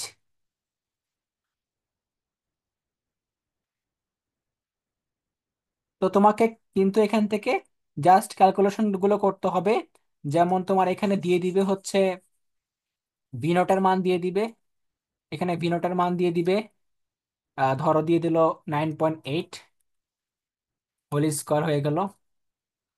আর থিটার মান দিয়ে দিল কত? 90 ডিগ্রি। বুঝতে পারছো? By 2g, 2 × 9.8। অথবা আলফার মান দিয়ে দিল হচ্ছে তোমার 45 ডিগ্রি। যেটাই দেখ না কেন, আমরা এইভাবে করব অঙ্কগুলো।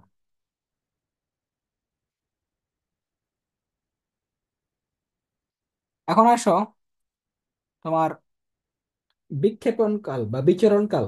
বিচরণ কাল এবং সর্বাধিক উচ্চতায় পৌঁছাতে সময়। সর্বাধিক উচ্চতায় পৌঁছাতে সময় তো কতক্ষণ লাগবে? টির মান কত হবে? v0 sin α/g, অর্থাৎ সর্বাধিক উচ্চতায় পৌঁছাতে কতক্ষণ সময় লাগবে, আমরা এই সূত্র দিয়ে আমরা বের করতে পারবো। আর বিচরণ কাল, বিচরণ কালটা কিভাবে বের করবো আমরা? t = 2v0 sin α/g।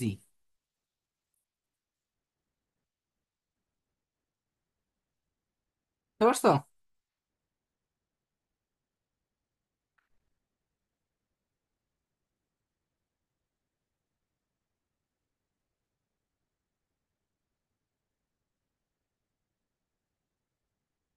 ধরো তোমাকে এরকম প্রশ্ন দিবে যে একটা বস্তুকে তুমি খাড়া উপরের দিকে ছুঁড়ে মারছো।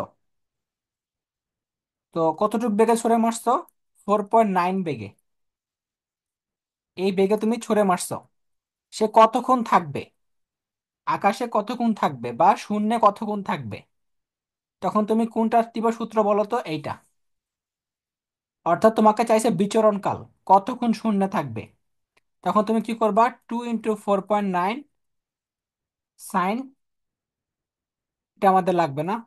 সাইন কত ডিগ্রি? সাইন হচ্ছে তোমার 90 ডিগ্রি ধরবা এটা, কারণ তোমার খাড়া উপরের দিকে তুলছে তো, খাড়া উপরের দিকে নিয়ে গেছে, তাহলে 9.8। তাহলে এখানে কত হয়? 1 সেকেন্ড হয়।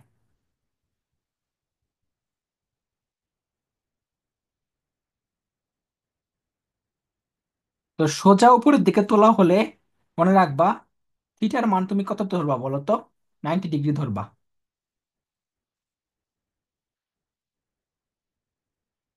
আচ্ছা। ভাইয়া সোজা উপরের দিকে তুললে কি এটা প্লাস হবে? হুম। সোজা উপরের দিকে উঠলে এটা কি প্লাস হ্যাঁ, হবে? হ্যাঁ প্রাস হবে।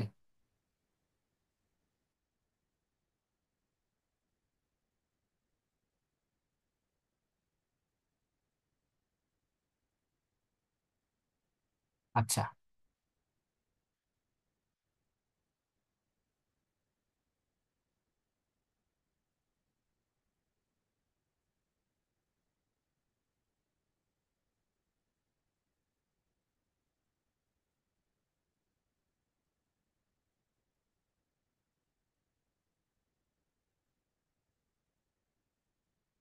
আচ্ছা, এরপর দেখো এই বিচরণ কাল, এটা এটা কিন্তু তোমার সর্বাধিক উচ্চতা পৌঁছাতে সময়। তো এখন যদি প্রশ্ন আসে যে একটা বস্তু 10 সেকেন্ড শূন্যে ভেসে থাকে, কয় সেকেন্ড? 10 সেকেন্ড। তাহলে সর্বাধিক উচ্চতায় পৌঁছাতে সময় কত বলো তো? কে পারবা? 5 সেকেন্ড। Very good, 5 second. কেন? কারণ হচ্ছে এই যে তোমার 2 v0 সাইন, এখানে করাই দিই। দেখো, এইটা ইকুয়াল টু এইটা লিখবা, এইটা ইকুয়াল টু এইটা। তাহলে কি করতে হবে বলো তো? জাস্ট আমাকে 2 দ্বারা ভাগ করতে হবে, ওই সময়টাকে 2 দ্বারা ভাগ করতে হবে, এই সময়টাকে। তাহলে 10 সেকেন্ড বিচরণ কাল বলছে, অর্থাৎ শূন্যে ভেসে থাকে কতটুকু সময়? 10 সেকেন্ড। এটাকে আমরা কি করব বলো তো? 2 দ্বারা ভাগ করব। এই অঙ্কটা কিন্তু আমার শিটে আছে, দেখবা অঙ্কের ক্ষেত্রে। তারপরে তোমার হচ্ছে এইগুলো একটু দেখবে। এখন আসো পরন্ত বস্তু সূত্রগুলা পড়বা। পরন্ত বস্তু সূত্রগুলো কি কি বলো তো? 3টা সূত্র আছে। তার মধ্যে 2 নম্বর সূত্রটা হচ্ছে ভি সমানুপাতিক টি, আর 3 নম্বরটা হচ্ছে এইচ সমানুপাতিক টি স্কোয়ার, অর্থাৎ উচ্চতার সাথে সময়ের সম্পর্কটা কি? বর্গের সমানুপাতিক, বর্গের সমানুপাতিক। আচ্ছা, এখন তোমাদের একটা জিনিস জানতে হবে, সেটা কি? পরন্ত বস্তুর সূত্রগুলো কে আবিষ্কার করছেন? গ্যালিলিও। আর প্রমাণ করছেন হচ্ছে নিউটন। কি দ্বারা প্রমাণ করছিলেন? গিনি পালক, তাই না? তো গিনি এবং পালক কখন একই সাথে নিচে পড়ে? যখন সেখানে কোনো বায়ু থাকে না, বা শূন্য থাকে বায়ুটা, বায়ুর বাধা শূন্য থাকে, তখন তারা একই সাথে নিচে পড়ে। আচ্ছা, তারপরে তোমার জানতে হবে কি উত্থান কাল ইকুয়াল টু পতন কাল। উত্থান কাল ভাইয়া ইকুয়াল টু, পরন্ত সূত্রগুলো কি ভরের উপরে নির্ভরশীল? হ্যাঁ পরন্ত বস্তু সূত্র কি ভরের উপরে নির্ভরশীল? ভরের উপর তো নির্ভরশীল হয় কিছু ক্ষেত্রে, কারণ তোমার একটা বস্তুর ভর বেশি আর একটা বস্তুর ভর একদম কম। তো যার বস্তুর ওজন কম তার বায়ুর বাধা বেশি পাবে না? বেশি পাবে স্বাভাবিকভাবেই। তো যেখানে বায়ুর বাধা আছে সেখানে ভরটা তো ভ্যারি করে। মানে একটা কাগজ তুমি যদি একসাথে ফালাও আর একটা মার্বেলের সাথে ফালাও, তাহলে কি একসাথে পড়বে? পড়বে না, কারণ কাগজটা তো ওজন কম, এটা বায়ুর বাধা বেশি পাবে। তো যদি দুইজনকে তুমি বায়ু শূন্য স্থানে ফালাও একসাথে, তখন তারা আসলে একসাথে পড়বে। তাহলে কিছু ক্ষেত্রে আমাদের এখানে ভরটা ভেরি করতে পারে, বাট আমাদের এরকম কোনো অঙ্ক আসবে না আশা করি। আসেও না, নর্মাল নর্মাল বেসিক অঙ্ক আসে। তারপরে একটা তোমার হচ্ছে ঘূর্ণায়মান বস্তুর ক্ষেত্রে বা কেন্দ্রমুখী কোনো একটা বস্তুর ক্ষেত্রে তোমার কাজ কত হয়? শূন্য হয়। কৃত কাজ শূন্য কেন? কারণ হচ্ছে তোমার তোমার কৌণিক যে ত্বরণটা আছে সেটা শূন্য হয়, এবং আদি সরণ এবং শেষ সরণ একই হয় এই জন্য, তাই না? আদি অবস্থা এবং শেষ অবস্থার দূরত্ব কি থাকে? সমান থাকে না? জিরো হয়ে যায় না? এই জন্য হচ্ছে কৃতকাজটা শূন্য হয়। আচ্ছা, তারপরে তোমার ওই যে মিনিটের কাটা, ঘন্টার কাটা এবং সেকেন্ডের কাটার যে কৌণিক বেগগুলো আছে এগুলো একটু পড়তে হবে। বলো তো, কোনটার কি হবে? যেমন আহ ঘড়ির কাঁটার যে ঘন্টা, ঘন্টার কৌণিক বেগ কত?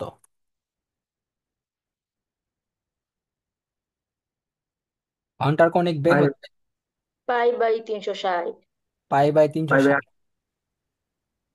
হ্যাঁ, রেডিয়ান পার মিনিট। মিনিট। ঠিক আছে, রেডিয়ান পার মিনিট। আচ্ছা, মিনিটের কাটার কি? পাই/30। না, মিনিট পাই, পাই/18, সেকেন্ডেরটা পাই/30। মিনিটের কাটারটা হচ্ছে পাই বাই পাই বাই 18। পাই 18।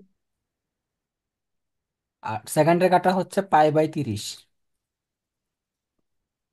পাই/30। তো কৌণিক বেগের যে এককটা, সেটা কি কি আমরা প্রকাশ করি? ঘন্টার দেওয়ার কথা না? কোনটা? ঘন্টার কৌণিক বেগ, বুঝি না। ঘন্টার কৌণিক বেগ কি আর বেশি হওয়ার কথা না? না তো, ঘন্টা কিভাবে হিসাব করবে বলো তো? 2 পাই/12 × 60, তাহলে কত হয়? 2 পাই বাই 12 × 60 × 60, 3600 সেকেন্ড লিখতাম না আমি? 60 মিনিট হয়েছে। আরে বাবা, ঘন্টা কয় ঘন্টা? 12 ঘন্টা না? 12 ঘন্টা 60 মিনিট। 12 ঘন্টা 60 মিনিট কইরা। পরে আবার মিনিট সেকেন্ড, সেকেন্ড নিব না, সব সেকেন্ড কিছু দিবি কেন? সেকেন্ডে। না না, সেকেন্ড দেওয়া যাবে না। সেকেন্ড কেন দিবি? সেকেন্ড দিবি হচ্ছে মিনিটের ক্ষেত্রে। মিনিটের কাটার ক্ষেত্রে 60 × 60, 60 × 60। সেকেন্ডের, সেকেন্ডের কাটা তো 60, মানে সেকেন্ড হিসাব করা হচ্ছে, মিনিটের কাটা সেকেন্ড, ঘন্টার কাটা টু মিনিটে। পাই বাই 60 × 60, এটা হলো তোর মিনিটের কাটা। 60 সেকেন্ড, সেকেন্ড হিসাব আসবে হচ্ছে মিনিটের ক্ষেত্রে। আর ঘন্টার ক্ষেত্রে মিনিট আসবে। আর সেকেন্ডের ক্ষেত্রে সেকেন্ড আসবে শুধু।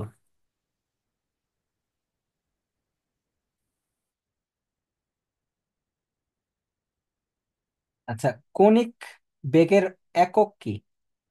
রেডিয়ান পার সেকেন্ড, তাই না? কৌণিক বেগের একক কি বলতো? Radian per second.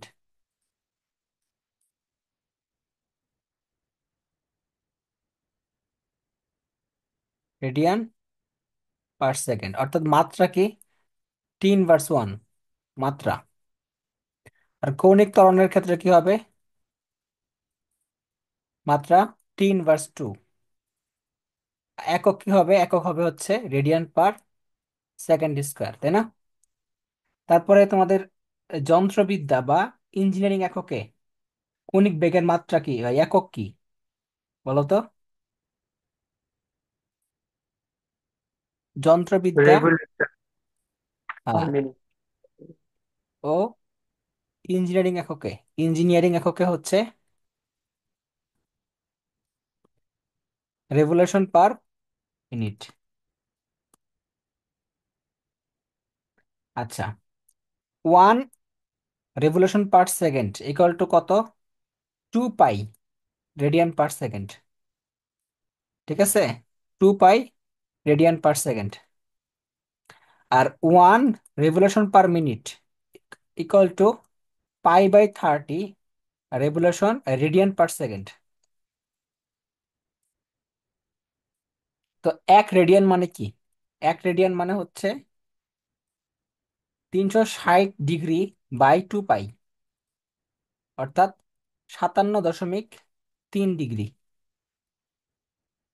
আর 1 ডিগ্রি মানে হচ্ছে 0.0175 রেডিয়ান। এগুলো দেখবা একটু, হ্যাঁ।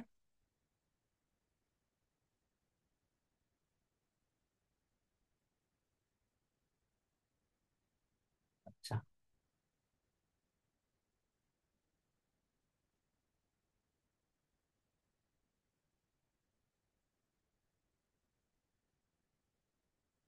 তো একটা অঙ্ক করাছিলাম তোমাদের, আবার একটু বলি। ধরো S = 1/3 t³ + 3t।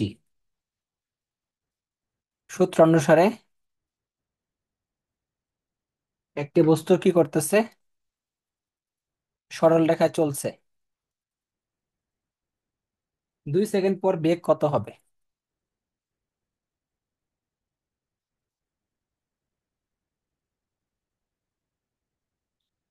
2 সেকেন্ড পর বেগ কত হবে বলো তো? 7। 7 হবে, হ্যাঁ।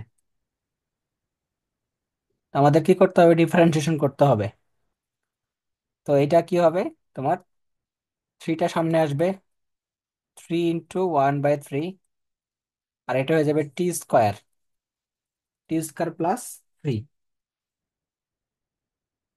তাহলে 3 3 কাটা, তাহলে 2² + 3 = 7। যদি কোথাও গুলির বেগ অর্ধেক হারায়। ভাই এটা বুঝি নাই, আরেকবার বলো। আচ্ছা, এটা ব্যবকলন করবা কিভাবে? ইয়াতে করো নাই ইন্টার লাইফে, যে টি কিউব আছে, এটাকে তুমি ব্যবকলন করলে কি হবে? এই থ্রিটা সামনে আসবে, ঠিক আছে না? থ্রিটা সামনে আসলো, এই যে এখানে সামনে আনলাম, × 1/3 তো আছেই। টি স্কোয়ার থাকলে কি, টি কিউব থাকলে কি হয়ে যাবে? স্কোয়ার হয়ে যাবে, আর এই টিটা বাদ যাবে।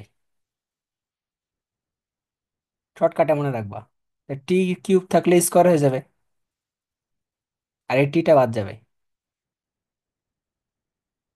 আচ্ছা, যদি টির এরকম উপরে হয়, পাওয়ার থাকলেই তো n - 1 হয়ে যাবে। হ্যাঁ, পাওয়ার থাকলে n - 1 হবে, এটাই। যদি এরকম হয় যে টি² + 3t, তখন কি হবে বলতো? t+3। টি+3।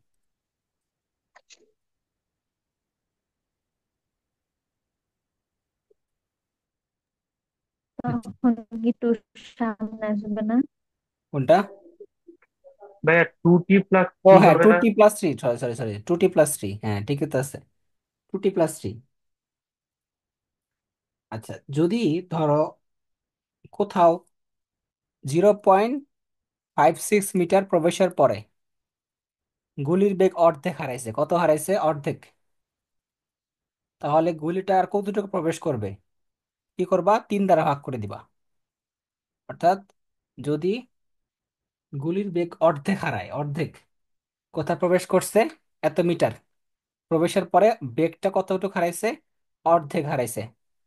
তাহলে কি করবা? 3 দ্বারা ভাগ করে দিবা। ওইটাকে তুমি 3 দ্বারা ভাগ করলে দূরত্ব পেয়ে যাবা, যে সে কতটুকু আর যাইতে পারবে।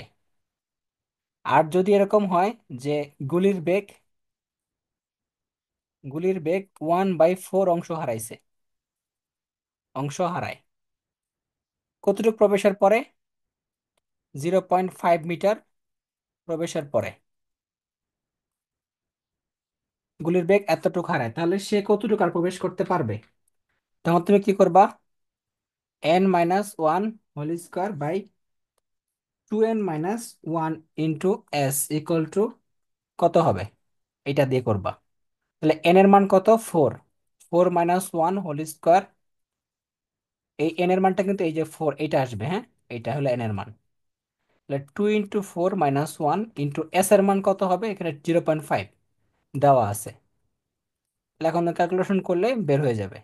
তাহলে 7²/8 - 7 * 0.5। 7² মানে কি? 7 × 7/7 * 0.5।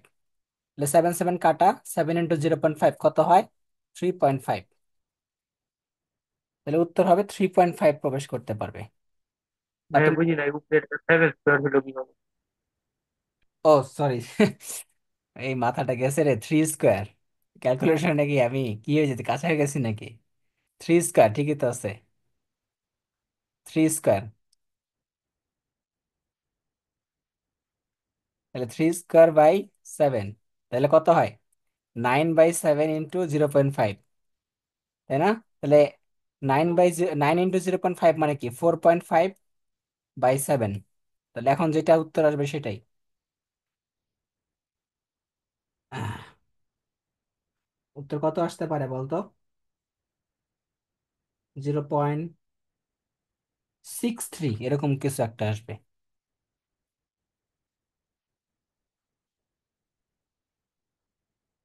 63 বা 65। আচ্ছা,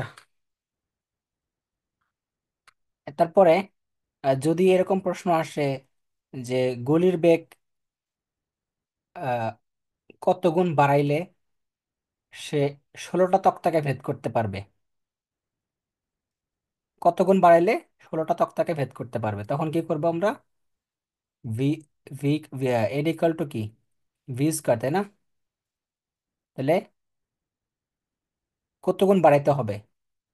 কয়টা তক্তাকে ভেদ করতে হবে? 16টা তক্তাকে। তাহলে 16 ইকাল টু ভি স্কয়ার। তাহলে ভি ইকাল টু √16। তাহলে কত হয়? 4। তাহলে গুলির বেগ 4 গুণ বাড়াতে হবে। 4 গুণ বাড়াইলে সে কি করবে বলো তো? 16টা তক্তাকে ভেদ করতে পারবে। এরকম প্রশ্ন আসে। তো আশা করি এরকম প্রশ্ন আসলে আমরা অ্যান্সার করতে পারবো। তো আজকের লাস্ট টপিক হচ্ছে নিউটনের বলবিদ্যা, কিছুটা দেখাই দিব। তো নিউটনের বলবিদ্যা থেকে আমাদের কি কি আমরা জানবো একটু দেখি। প্রথমত, যেখানে বলের মানগুলো, বল ইকাল টু কি? F equal to M A, তাই না? F equal to M A. A মানে কি? Del V by del T. এটা দিয়ে কিন্তু অনেকগুলো অঙ্ক আছে, কোয়েশ্চেনটা খুললে বুঝতে পারবা। তারপরে এটা কি রাশি? ভেক্টর রাশি। তারপরে এখানে আরো কিছু জিনিস আছে না, যে সিজিএস পদ্ধতিতে একক কি, তারপরে এফপিএস পদ্ধতিতে একক কি। সিজিএস পদ্ধতিতে একক হচ্ছে ডাইন, কি? ডাইন। আর এফপিএস পদ্ধতিতে একক হচ্ছে পাউন্ডাল, পাউন্ড। ঠিক আছে? তাহলে আমরা এগুলো পড়বো যে 1 নিউটন মানে কি বলতো? 1 নিউটন মানে কত ডাইন? 10⁵ ডাইন, 5 ডাইন। তারপরে 1 এফপিএস মানে 1 পাউন্ডাল মানে কি? 1 পাউন্ডাল মানে 0.1382 নিউটন। পরে বলের মাত্রা একক পড়বা। এখন দেখো এগুলো নিয়ে সমস্যা হয় কি? বল মানে কি? বল মানে কি? বল মানে হচ্ছে F equal to M A. তাহলে এম মানে কি? Del V by del T. তো আমরা ভরবেগের এই ডেল ভি মানে কি বলতো? ডেল ভি মানে হচ্ছে M V minus M U by T. এটা বলতে পারি কিনা? পারি। তার মানে ভরবেগের পরিবর্তনের হারকে কি বলে? পরিবর্তনের হারকে বলে হচ্ছে বল। তাহলে ভরবেগের পরিবর্তনের হার, হার মানে কি? সময় দ্বারা ভাগ করা। আর বলের পরিবর্তনের হারকে কি বলে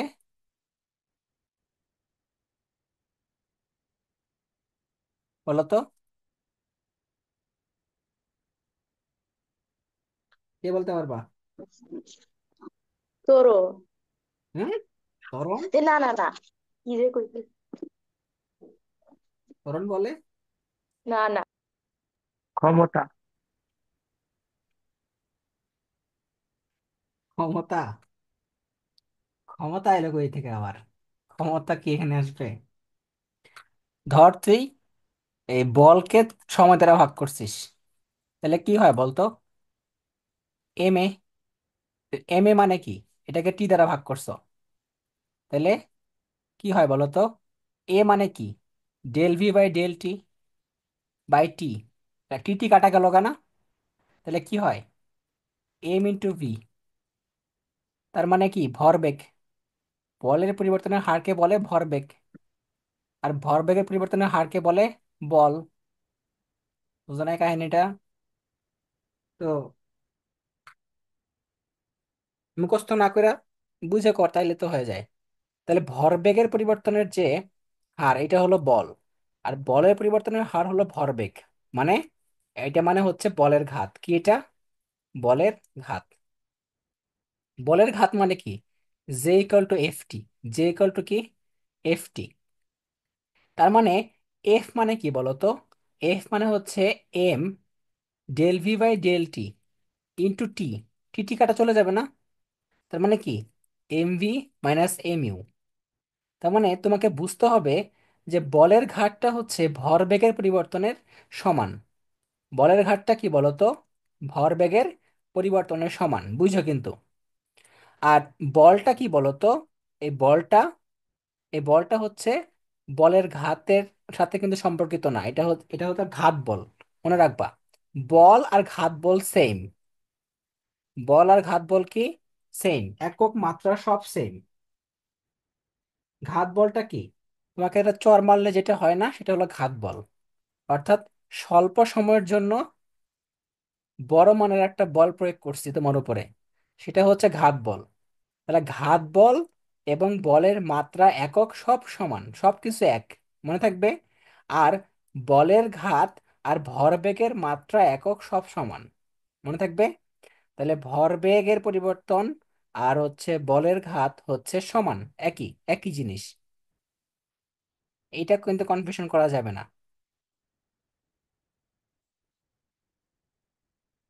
মনে থাকবো।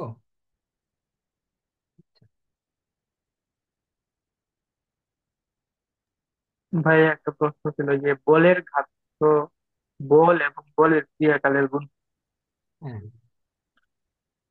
কিন্তু আমি কেন ভাগ করছি? এই ছাগলা, আমি ভাগের কথা বলছি এই জায়গায়।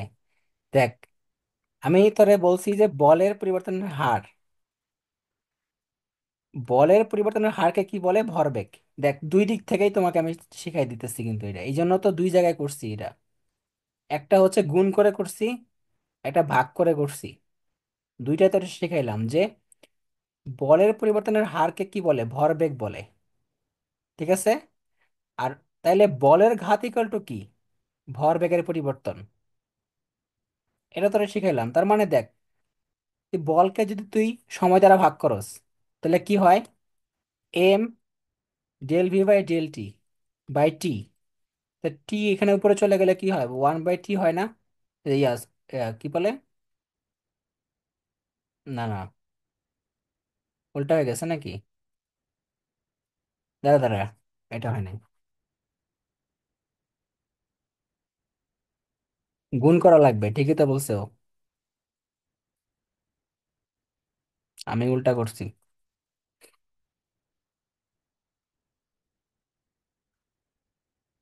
উল্টা হয়েছে, উল্টা হয়েছে, ঠিকই বলছো। জে ইকুয়াল টু এফ টি, এটাই হচ্ছে তোমার ভরবেগ। এটাই হচ্ছে ভরবেগ। এটাই ভরবেগ, ঠিক আছে, ও ঠিক বলছে। এটাই হচ্ছে তোমার বলের ঘাত, এটাই হচ্ছে ভরবেগ। ভাগ করলে তো তোমার ইয়া হয়ে যেতেছে, এটা উপরে চলে গেলে তো তোমার কি হয়? F equal to M A. তাহলে এটা উপরে চলে গেলে তোমার M del V by del T by T. তাহলে তোমার হচ্ছে M del V by del T to 1/t। তাহলে তোমার ইয়ে হয়ে যেতেছে না, ঠিক আছে। এটা তো তাহলে টি স্কোয়ার হয়ে যায়। হ্যাঁ, ঠিক আছে, ঠিক আছে। হুম। তাহলে এটা এটা না, তাহলে ভুল, ভুল লেখা আছে বইয়ে। অবজেক্টিভে তাহলে ভুল লেখা আছে এটা।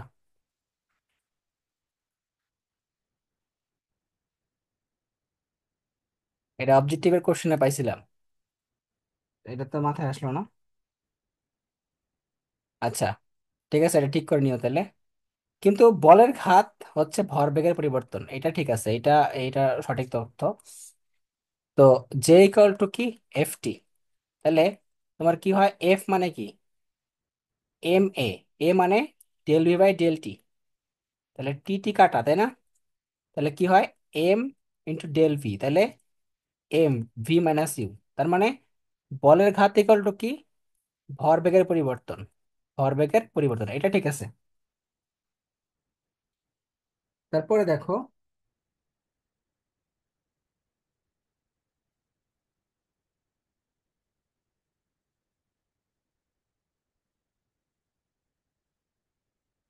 এরপর দেখো আমাদের যে স্পর্শ বল এবং অস্পর্শ বল, এগুলো একটা দেখতে হবে কি কি আছে। স্পর্শ বল আর অস্পর্শ বল। স্পর্শ বল, অস্পর্শ বল।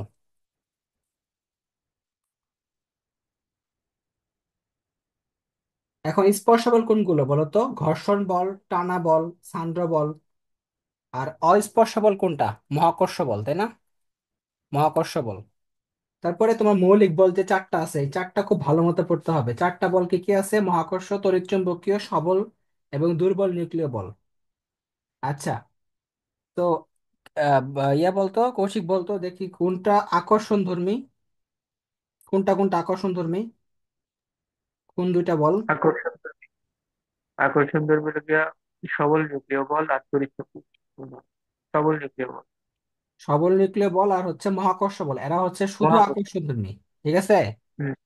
আর আকর্ষণ ধর্মী এবং বিকর্ষণ ধর্মী উভয়ই হচ্ছে কোনটা? তড়িৎ তড়িৎ চুম্বকীয় বল। চুম্বক।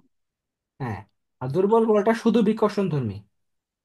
হুম। এখন কোনটা কোন কণার জন্য বিনিময় হয়? যেমন মহাকর্ষ বলটা গ্র্যাভিটন কণা, তড়িৎচুম্বকীয় বল হলো ফোটন কণা, সবল নিউক্লিয় বল হচ্ছে মেসন এবং অথবা গ্লুয়ন, মেসন বা গ্লুয়ন। আর দুর্বলটা হচ্ছে ডাব্লিউ এবং জেড, বোসন।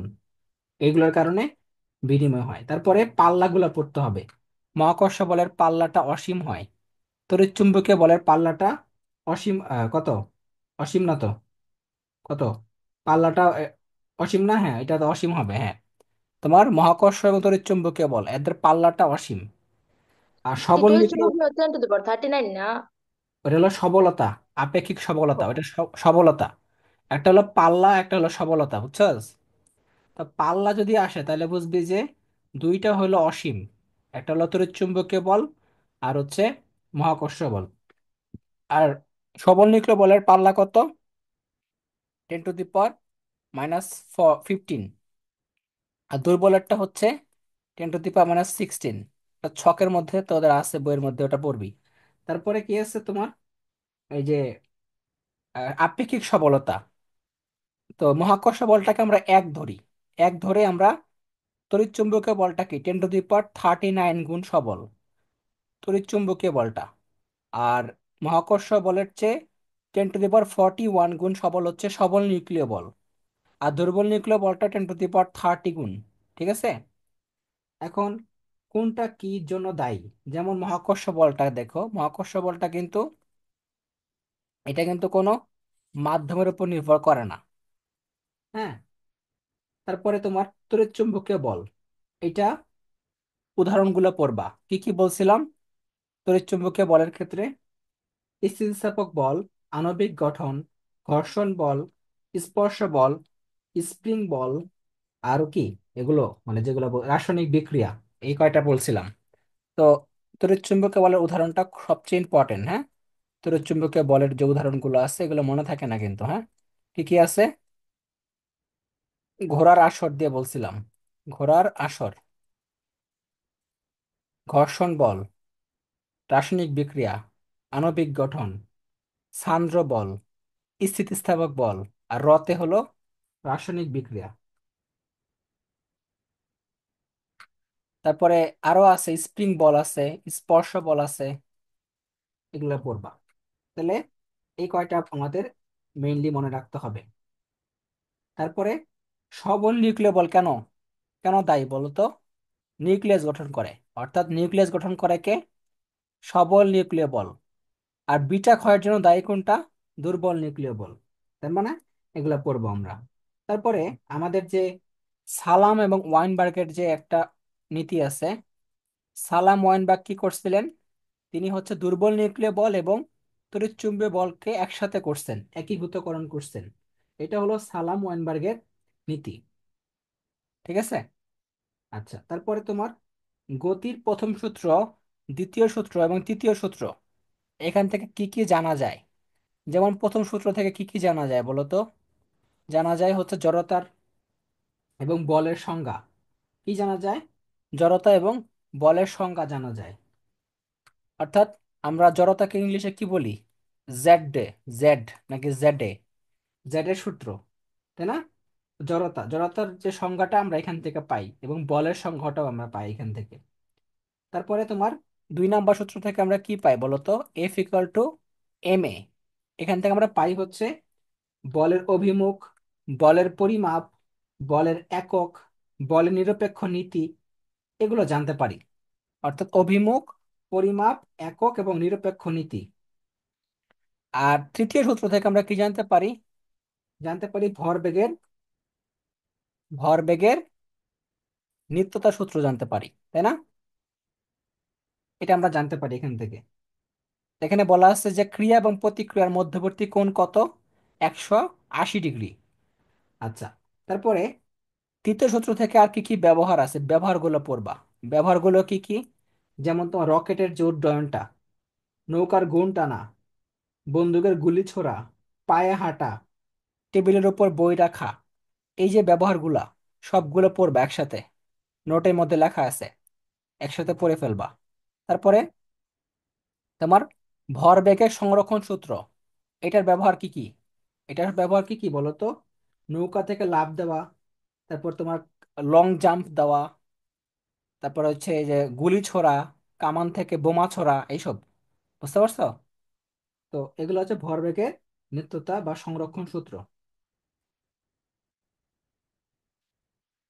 তারপরে তোমাদের জানতে হবে কি, আমাদের এই যে নিউটনের যে তিনটা সূত্র পড়লাম, এই সূত্রগুলো কখন কখন প্রযোজ্য হয়? কখন কখন প্রযোজ্য হয়? যদি ত্বরণের মান যদি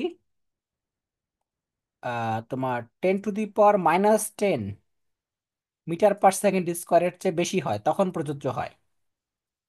অর্থাৎ greater than 10⁻⁻10 meter per second square হতে হবে ত্বরণের মান। যদি এর চেয়ে কম হয়ে যায় তাহলে কিন্তু প্রযোজ্য হয় না। বুঝতে পারছো? তারপরে কার কার ক্ষেত্রে প্রযোজ্য হয় না? হয় না কার কার ক্ষেত্রে, এটা মনে রাখতে পারলেই আমরা কার কার ক্ষেত্রে প্রযোজ্য হয় এটা পারবো। তো আলোর বেগের কাছাকাছি কোনো কিছুর ক্ষেত্রে প্রযোজ্য হয় না। তারপরে ইলেকট্রন, প্রোটন, নিউট্রন এদের ক্ষেত্রে প্রযোজ্য হয় না। তবে বস্তু ত্বরণ যদি অনেক কম হয় তখন প্রযোজ্য হয় না। কাদের ক্ষেত্রে প্রযোজ্য হয় তাহলে বলো? যারা সমবেগে চলে, ত্বরণ আছে, কতটুকু ত্বরণ আছে? গ্রেটার দেন 10⁻⁻10, এদের ক্ষেত্রে প্রযোজ্য হইতে পারে। আচ্ছা, তারপরে আমাদের যে মহাকাশের যে কি বলে সূর্য, গ্রহ, নক্ষত্র, এদের ক্ষেত্রে কি এটা প্রযোজ্য হয়? হয় না। এদের ক্ষেত্রে কোনটা প্রযোজ্য হয়? আইনস্টাইনের তত্ত্বটা বা আপেক্ষিকতা সূত্রগুলা প্রযোজ্য হয়। তারপরে তোমার ভরবেগ, ভরবেগ তো নিয়ে আলোচনা করলামই। পি ইকুয়াল টু কি? এমভি, তাই না? P equal to MV. একক কি বলতো? কেজি পার কেজি মিটার পার সেকেন্ড। অর্থাৎ এটাকে আমরা মাত্রা কি বলবো? ml/1। আচ্ছা, তাহলে বলের ঘাতের একক কিন্তু সেম, বলের ঘাতের একক কিন্তু এইটার মতো একদম সেম এইটাই। আর কি বলে, ঘাত বল আর হলো বল, এদের ক্ষেত্রে কিন্তু কি হবে? KG per meter second square, meter per second square, অর্থাৎ ml/2, ঘাত বল এবং বলের ক্ষেত্রে। তারপরে তোমার আমাদের যে রৈখিক ভরবেগ, অর্থাৎ এই যে আমরা ভরবেগটা পড়লাম, রৈখিক ভরবেগ কোন কোন ক্ষেত্রে প্রযোজ্য বা কোন কোন দৃষ্টান্ত আছে, এগুলো একটু দেখবা, উদাহরণগুলো দেখবা। তারপরে তোমার রকেটের ত্বরণ, রকেটের ত্বরণটা কিভাবে আমরা বের করি? যে রকেটের ক্ষেত্রে রকেটের ত্বরণ খুবই ইম্পর্টেন্ট একটা টপিক, যে A = 1/m, তারপর কি আছে জানি, ইয়া এখানে ΔV/ΔT × V। তাহলে মনে রাখতে হবে যে রকেটের ভর কমলে কি হয়? ত্বরণ বাড়ে। আর বেগ বাড়লে ত্বরণ বাড়ে। আর এই যে ΔV/ΔT, এটা হলো কি? গ্যাস নির্গমনের হার। এই পুরাটাকে বলি আমরা গ্যাস নির্গমনের হার। ঠিক আছে? তো এটা যদি বাড়ে, এই পুরাটা বাড়তে হবে, পুরাটাই বাড়তে হবে, হ্যাঁ। এই পুরাটা যদি বাড়ে তাহলে ত্বরণের মান বাড়ে। তাহলে কোন কোন ক্ষেত্রে ত্বরণ বাড়ে? ভর কমলে, বেগ বাড়লে এবং গ্যাস নির্গমনের হার বাড়লে, এই তিন ক্ষেত্রে তোমার কি হয় বলো তো? রকেটের রকেটের ত্বরণ বাড়ে।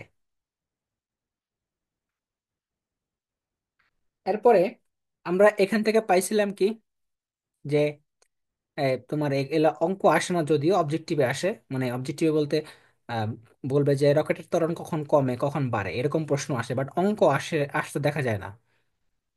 তারপরে কৌণিক ভরবেগ, কৌণিক বেগ, এগুলো একটু দেখবা।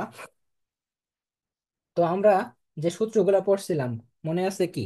সেটা কি, যে কৌণিক ভরবেগ এল ইকাল টু কি, আর ইন্টু পি, অর্থাৎ ব্যাসার্ধ ভেক্টর আর রৈখিক ভরবেগ, তাই না? তাহলে আরেকটা সূত্র কি বলতো? আমরা জানি যে পি ইকাল টু কি, এমভি না? আচ্ছা, পি ইকাল টু এমভি, মানে এটা হলো রৈখিক ভরবেগ, রৈখিক ভরবেগ। তাহলে আমরা বলতে পারি না এখানে এম মানে আই, মানে জড়তার ভ্রামক, আর ভি মানে রৈখিক বেগ, এখানে হবে কৌণিক বেগ। এটা বলা যায় কিনা? বলা যায়। তাহলে এটাও হয়, এটাও হয়, দুইটাই সঠিক। তাহলে আই মানে কি? জড়তার ভ্রামক।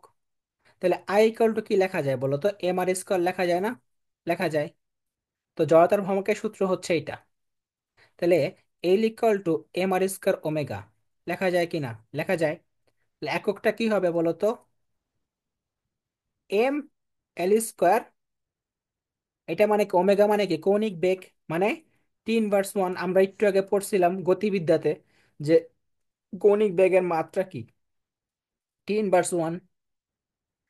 তাহলে এই যে সূত্রটা দিয়ে তোমাদের কি প্রশ্ন আসতে পারে এখান থেকে? তোমাকে দিয়ে দিবে হচ্ছে ভর, একটা বস্তুর ভর দিয়ে দিবে, আর দিয়ে দিবে ব্যাসার্ধ। বলবে যে জড়তার ভ্রামক বের করো। কি বের করো? জড়তার ভ্রামক বের করো। খুব সুন্দর মতো তুমি বের করতে পারবা। মানে এখান থেকে কি কি তোমাকে প্রশ্ন অবজেক্টিভে আসছে আমরা দেখি।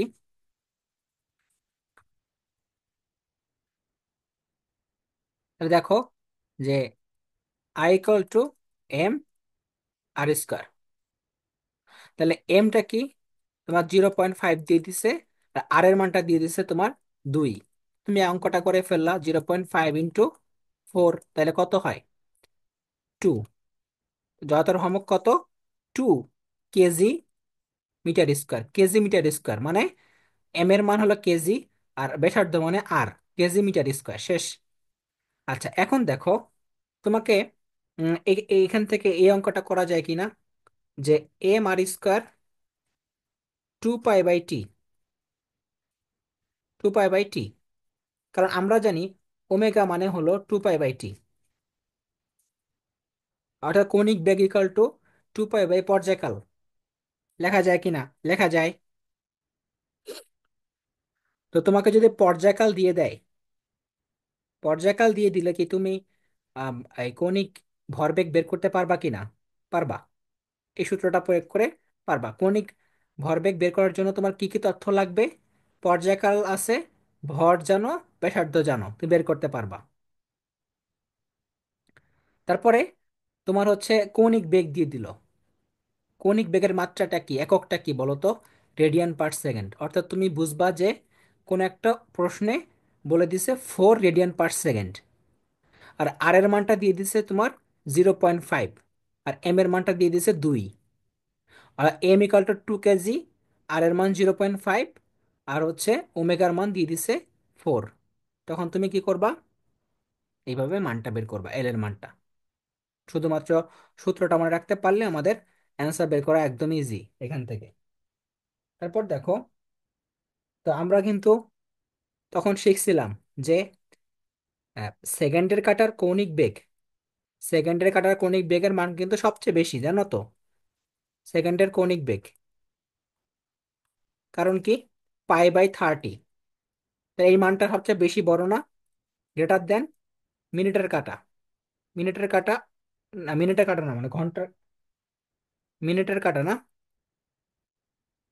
তারপরে কি? ঘন্টার কাটা, কৌণিক বেগ। এটা এটা ছিল না কৌণিক বেগের একটা তোমাদের ইয়া, দেখো তো বইয়ের মধ্যে এরকম একটা এটাই সমীকরণ। বলি। এটা কি ছিল? হুম। আচ্ছা। তারপরে গতিশক্তি, গতিশক্তি ইকুয়াল টু কি বলতো? ½ mv² না? mv²। তাহলে দেখো তো, এই এম এর জায়গায় আমরা কি আই বসাইতে পারি না? জড়তার ভ্রামকটা বসাইতে পারি না? কারণ আমরা জানি এম মানে হচ্ছে রৈখিক রৈখিক ভর, আর আই মানে কৌণিক ভর। বুঝতে পারছো? কৌণিক ভরকে আমরা কি বলি? জড়তার ভ্রামক বলি। আর ভি মানে হলো রৈখিক বেগ, আর ওমেগা মানে কৌণিক বেগ। তাহলে আমরা এটা বলতে পারি কিনা? বলতে পারি। তাহলে যদি তোমার ওমেগা ইকুয়াল টু 1 হয়, অর্থাৎ এক একক হয়, এক একক, তাহলে আমরা এটা বলতে পারি না যে আই ইকুয়াল টু 2 অর্থাৎ জড়তার ভ্রামক গতিশক্তির দ্বিগুণ? বলতে পারি কিনা? এটার মান তুমি 1 বসায় দাও, 2 এই পাশে গুণ করে দাও, তাহলে কি হয়? 2 আর আই ইকুয়াল টু 2।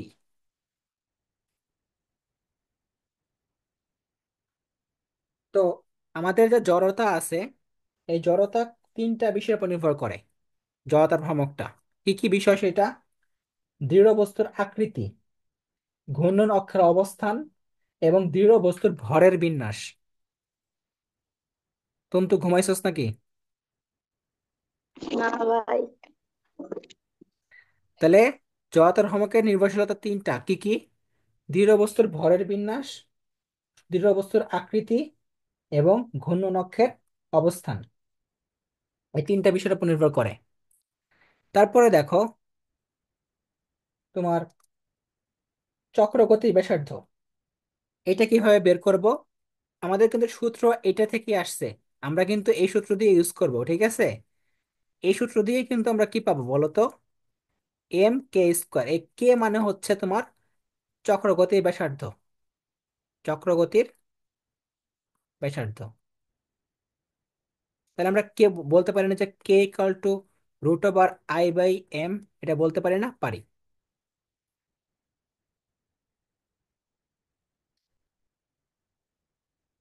তাহলে আমাদের যে উপপাদ্যগুলো আছে, একটা হচ্ছে লম্ব অক্ষ উপপাদ্য, অর্থাৎ এটা হচ্ছে তোমার কি বলতো, ইয়া I Z equal to I X plus I Y. আর সমান্তরাল কোনটা? I equal to I G plus M S square. সমান্তরাল অক্ষ উপপাদ্য। এটা উপপাদ্যগুলো জাস্ট আমাদের মেমোরাইজ করতে হবে এখান থেকে। এরপরে দেখো আমাদের যে এই খুব ভালো মতো যেটা পড়তে হবে এই চক্রগতি ব্যাসার্ধ থেকে, সেটা হচ্ছে তোমার আই, আচ্ছা এটা একটু দেখাই দেই।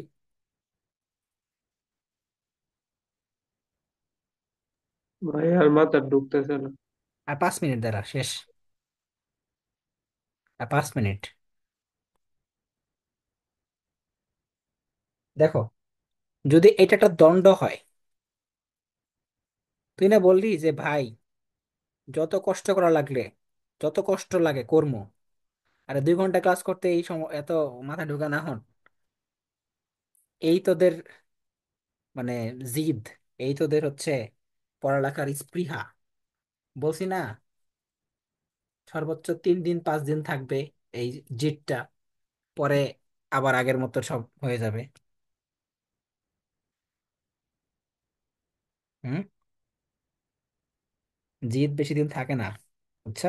না ঢুকলে কি করবো তে? ঢুকবো না কি লেগা? জোর করে ঢুকাইতে হইব।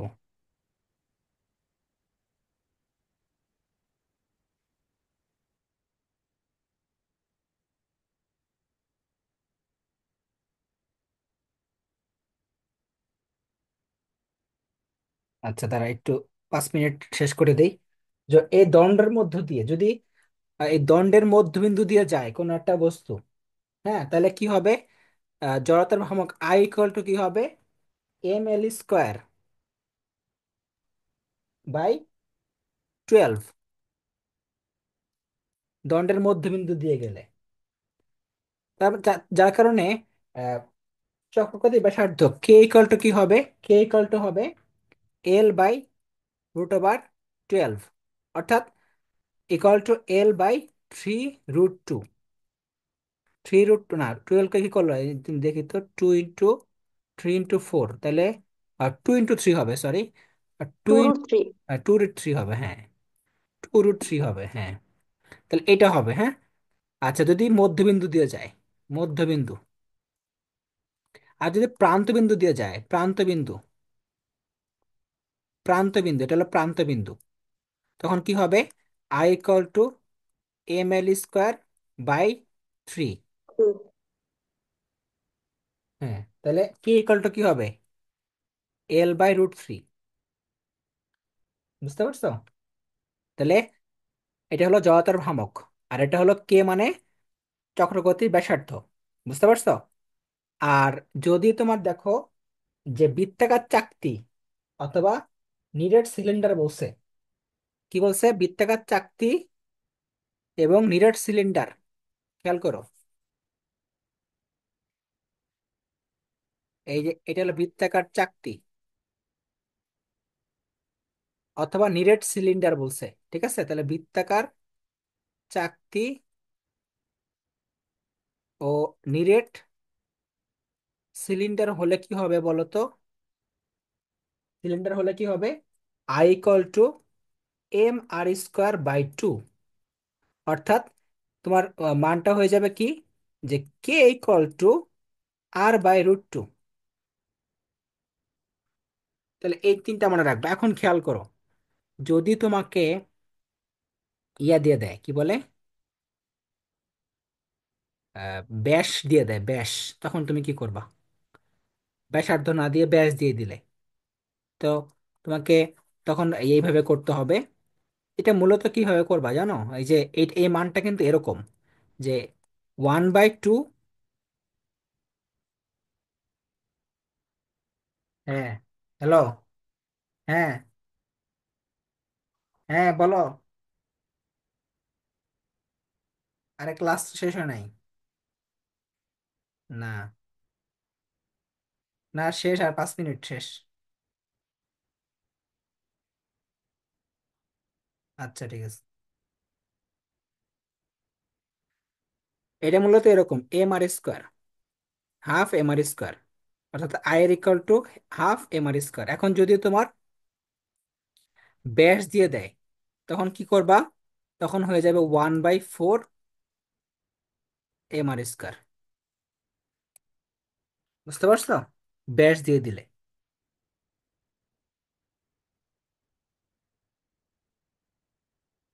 আচ্ছা, এখন টর্ক ইকুয়াল টু কি বলছিলাম? R × F, এটা বলছিলাম না?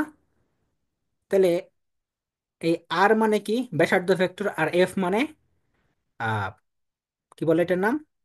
বল। টর্ক মানে আমরা জানি যে এফ মানে কি? M A.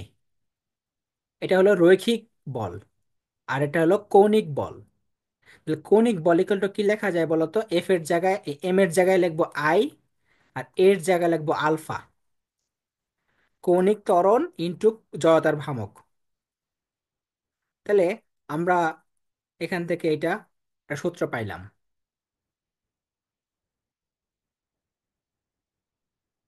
তাহলে আই মানে কি লেখা যায়? mr² alpha. তাহলে কি লেখা যায় দেখো তো? এম মানে কি? কেজি। আর মানে, আমরা এই যে কেজি, কেজি বলতে হচ্ছে যে বড় হাতের এম, এটা আর কি, মানে তোমার এই যে মাত্রা আর কি। আর মানে কি? L²। আর আলফা মানে 10/2। তাহলে এককটা পেয়ে গেলাম না আমরা এখান থেকে? এককটা পেয়ে গেলাম। তাহলে দেখো, একক কিন্তু আমরা বলবো কি বলতো? Newton meter. এই যে এইটা হলো নিউটন মিটার, একক হচ্ছে নিউটন মিটার, আর মাত্রাটা হচ্ছে ml²10/2। মনে থাকবে, এইটা আমাদের একক মাত্রা।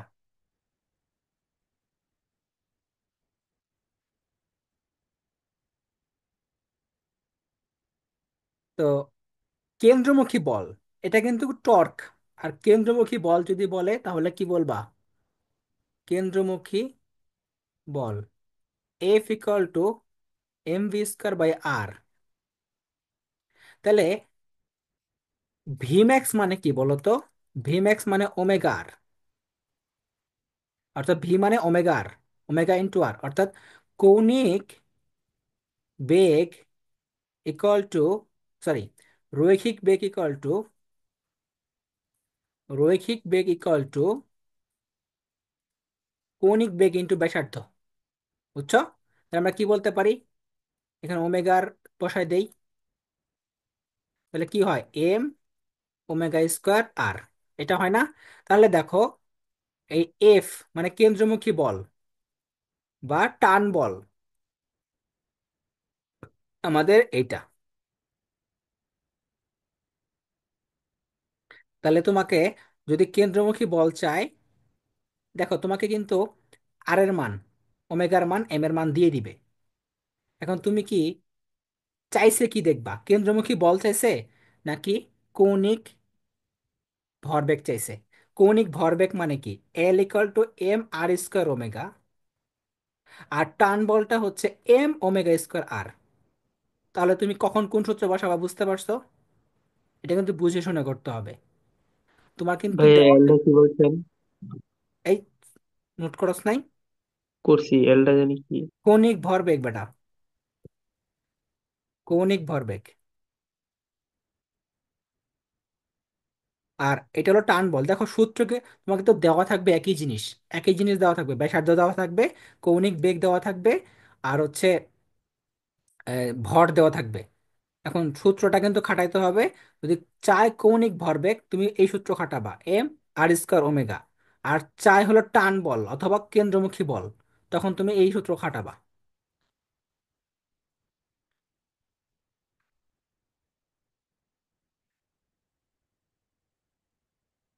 তো আশা করি বুঝতে পারছো। তো আমাদের, আমি যে শিটটা দিছি না, ওই শিটের অবজেক্টিভ গুলা বা যে ইয়াগুলা সলভ করবা, এবং আমার শিটটা পড়বা, ভালো মতো পড়বা, সাথে হচ্ছে অঙ্কগুলো সলভ করবা। আশা করি এগুলা পড়লে এনাফ। খাতা পড়তাম না? হ্যাঁ, খাতা পড়বি না মানে, খাতা না পড়লে ডিটেলস পড়তে পারবি? আমি তো শিটের মধ্যে শুধুমাত্র সংক্ষেপে লিখে দিছি। সংক্ষেপ পড়লে কি সব হবে, কভার হবে, যদি তুই ডিটেলস না জানিস?